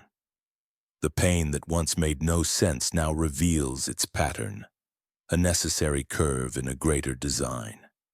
You see the nights of despair balanced by mornings of mercy. The heartbreaks that once felt cruel now shine as doorways that led you to compassion. Every loss, every silence, every unanswered prayer forms part of a story so intricate that you can only gaze in awe. Then your vision widens. You see not only yourself but generations, civilizations, the rise and fall of worlds. You see how sorrow and beauty have always walked hand in hand, not as enemies but as partners in creation's song. The great tragedies of history are not erased, yet even they pulse with hidden light, threads of redemption running through their darkest centers. You understand then what no mortal mind could ever hold. That love has been working quietly through every age, repairing what was broken, redeeming what was lost. The tapestry moves as you look at it, shifting like breath. You see people whose names were never known, yet their small kindnesses ripple across centuries. A mother's prayer from ages ago becomes the comfort of a stranger today. A sacrifice made in silence becomes the seed of future hope. You realize that nothing good ever dies, it simply changes form and continues its work through time. And then you see suffering again, but differently. Not as punishment, not as cruelty, but as refinement. Every soul you see, including your own, carries wounds that gleam like gold under sunlight. You understand that pain was never meant to destroy, it was meant to awaken. That through every breaking, love found another way to enter. The longer you gaze, the more you see that the tapestry is endless. It stretches beyond sight, and at its core it glows with a radiance too deep to name. You sense that this is the heartbeat of the divine, the rhythm that keeps creation alive, and in that moment you know beyond doubt that every thread, even the darkest one, has meaning. You are no longer asking why you suffered or why others did. You are only grateful to have been part of the weaving. The story was never chaos. It was always music, too vast to hear until now. You find yourself walking through a place that feels both familiar and eternal. It's not made of walls or doors, yet it carries the feeling of rooms, each one filled with the quiet hum of memory. The air glows softly, shimmering with colors that seem to shift with emotion. Every step forward opens a new space, and in each space a moment of your life waits, not frozen but alive, pulsing gently like a heartbeat preserved in light. At first you hesitate. You expect the sting of regret, the weight of old mistakes, but as you step closer, the fear melts away. The memories do not judge you, they welcome you. The arguments, the misunderstandings, the nights of loneliness, each scene plays out in silence, yet you can feel forgiveness woven through it all. Even the pain seems changed, transformed into something strangely beautiful. You realize that here, memory is not punishment, it is restoration. You enter one room and see a younger version of yourself standing in the rain, heartbroken and small. You remember the ache, the sense of loss that once felt unbearable. But now, as you watch, light gathers around that younger self. You see how that sorrow shaped you, how it opened you to compassion. You want to reach out and whisper to them that none of it was in vain. And somehow, without words, you do. The moment brightens and the scene dissolves into peace. In another room you see faces you thought you had lost. The people who hurt you. The ones you could never forgive. Yet when they turn toward you now, their eyes are clear, their faces radiant. You see them not as they were, but as they truly are. Souls learning just as you were, struggling through the same shadow toward the same light. The anger that once bound you together simply disappears. In its place blooms understanding so deep it feels like love. As you continue through the rooms, you begin to understand that every memory, every joy, every failure, every act of kindness was part of a greater design. What you once called coincidence now looks like choreography. What you once saw as shame now reveals itself as sacred preparation. Even the moments you wish to forget gleam here with divine purpose. Nothing was wasted. Nothing was truly lost. Eventually you reach the final room. It's empty except for a mirror made of light. When you look into it, you see every version of yourself reflected there. Child, wanderer, believer, doubter. They all turn to face you, smiling. You realize they are not fragments. They are chapters of the same soul, now whole again. You stand in silence as all the rooms begin to fade into one. The memories merge into radiance, and you feel an overwhelming peace settle within you. You understand at last that forgiveness is not something you ask for. It is something that was waiting for you all along. It begins as vibration, not sound. A hum that moves through light, through thought, through everything that you are. At first you think it might be your own heartbeat echoing softly in the silence, but then you realize it isn't coming from within you. It is moving through you, filling every part of your being with warmth so profound that it feels like memory. Not a memory from this life, but from before it. The sound deepens, rich and endless, and though no words are spoken, you understand perfectly what it means. It is the voice, not a voice you can hear, but one you can feel. It speaks not in syllables, but in knowing, and every pulse of it carries truth too vast for language. It doesn't arrive from the sky or from beside you, it comes from everywhere at once, as though existence itself is speaking your name. The light around you trembles, not with power, but with love so vast it feels like the foundation of everything that ever lived. And then, The message becomes clear, not in sound, but in essence. It says, you were never alone. It says, every breath, every sorrow, every joy was known before it began. You feel it unfold within you, expanding until your awareness can barely contain it. The Creator's words are not commands. They are not judgment. They are pure welcome, the kind that dissolves every fear you ever had about being enough. You realize that perfection was never the goal. Belonging was. You want to answer, but there's no need. The voice hears what you feel before you can form it. Every question you ever carried rises and falls like ripples across an infinite sea, and each one is met with peace. You see now that the longing you once mistook for loneliness was the echo of this voice calling to you all your life, through dream, through nature, through silence. Every whisper of intuition, every moment of awe, it was always this, speaking softly beneath the noise of the world. The words deepen again, resonating through your being like the universe breathing in slow rhythm. You are told, you are my own, and you always were. The meaning flows through you like sunlight through glass, illuminating everything that was ever hidden. All your failures, your regrets, your forgotten kindnesses. Every part of you is seen, understood, and loved without measure. The voice grows softer, not fading, but becoming one with you. You realize it was never something outside to be heard, but something within to be remembered. You are not listening anymore, you are the listening. You are the note, the echo, the song.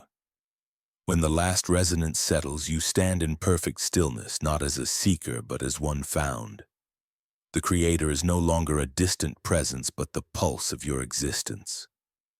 The voice remains, not in your ears, but in your being, saying without words the one truth that will never fade. Welcome home. It feels like waking, but not from sleep, more like remembering what waking truly means. The light here is not something that shines on things, it shines through them. It moves like breath, alive and endless, filling every horizon with warmth that never fades. You don't squint or shield your eyes because this light doesn't burn, it loves.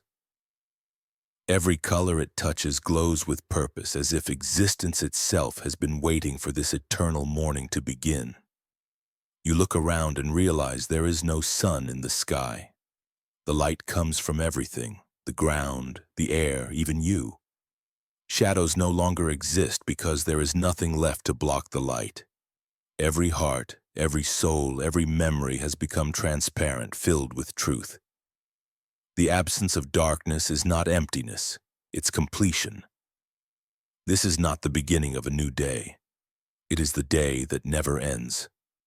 Then you see them, the ones you loved.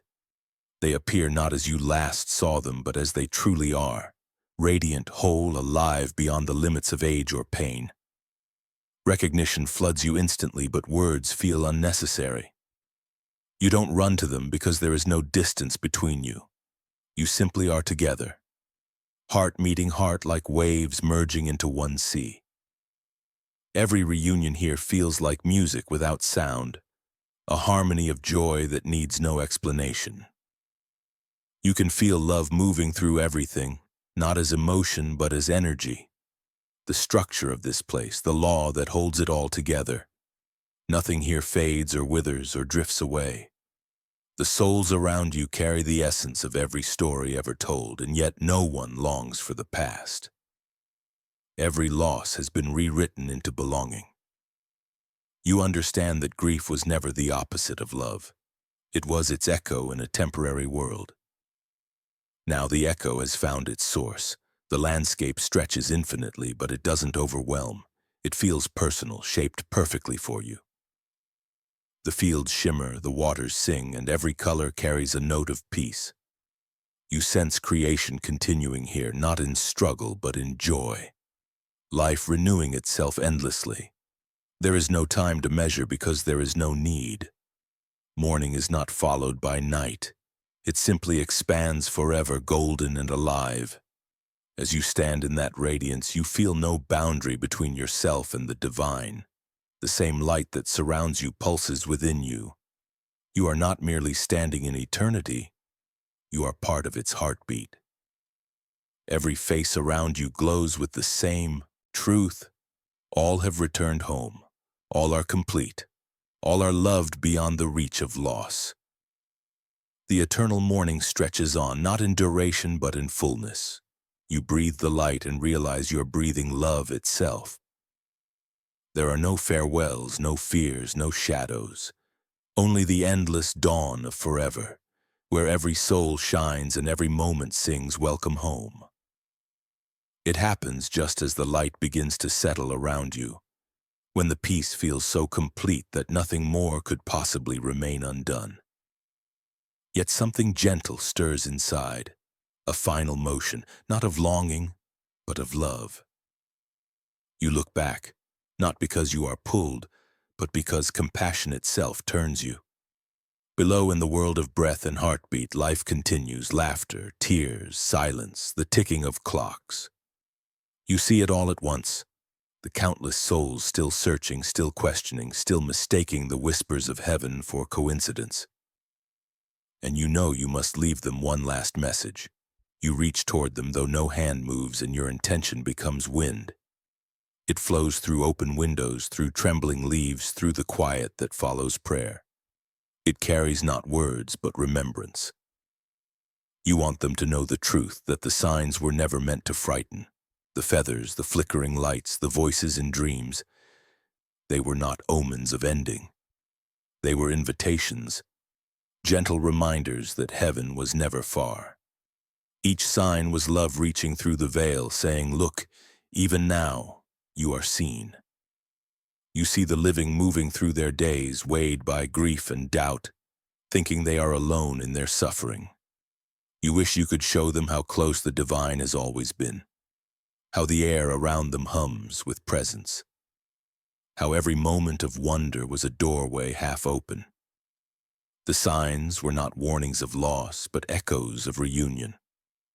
Every pattern, every repeated number, every inexplicable calm before a storm was heaven whispering, "Remember us. Remember where you came from. Remember where you're going." For a moment, your love expands beyond what you ever thought it could hold. You feel every beating heart, every trembling soul still wrapped in the beauty and confusion of mortality. And instead of sorrow, you feel gratitude. For their courage, for their questions, for the fragile miracle of existing in a world where faith must grow in the dark. You understand now that even doubt is holy, because it keeps them reaching toward the light. You send your message not as sound, but as stillness, planting it in the quiet spaces where the living might finally hear. Perhaps in the pause before sleep, perhaps in the sunlight that warms their face for no reason at all. The message carries no command, no demand for belief. Only this: the signs were never to warn you of death, but to remind you of life. You were never outside of heaven. You were always on your way home. And with that final whisper, you release them back to their journey. The veil shimmers once more, but you know it is only a veil from one side. The truth is clear now. The distance between heaven and earth was never space at all, it was awareness. And now, through your love, another soul will remember.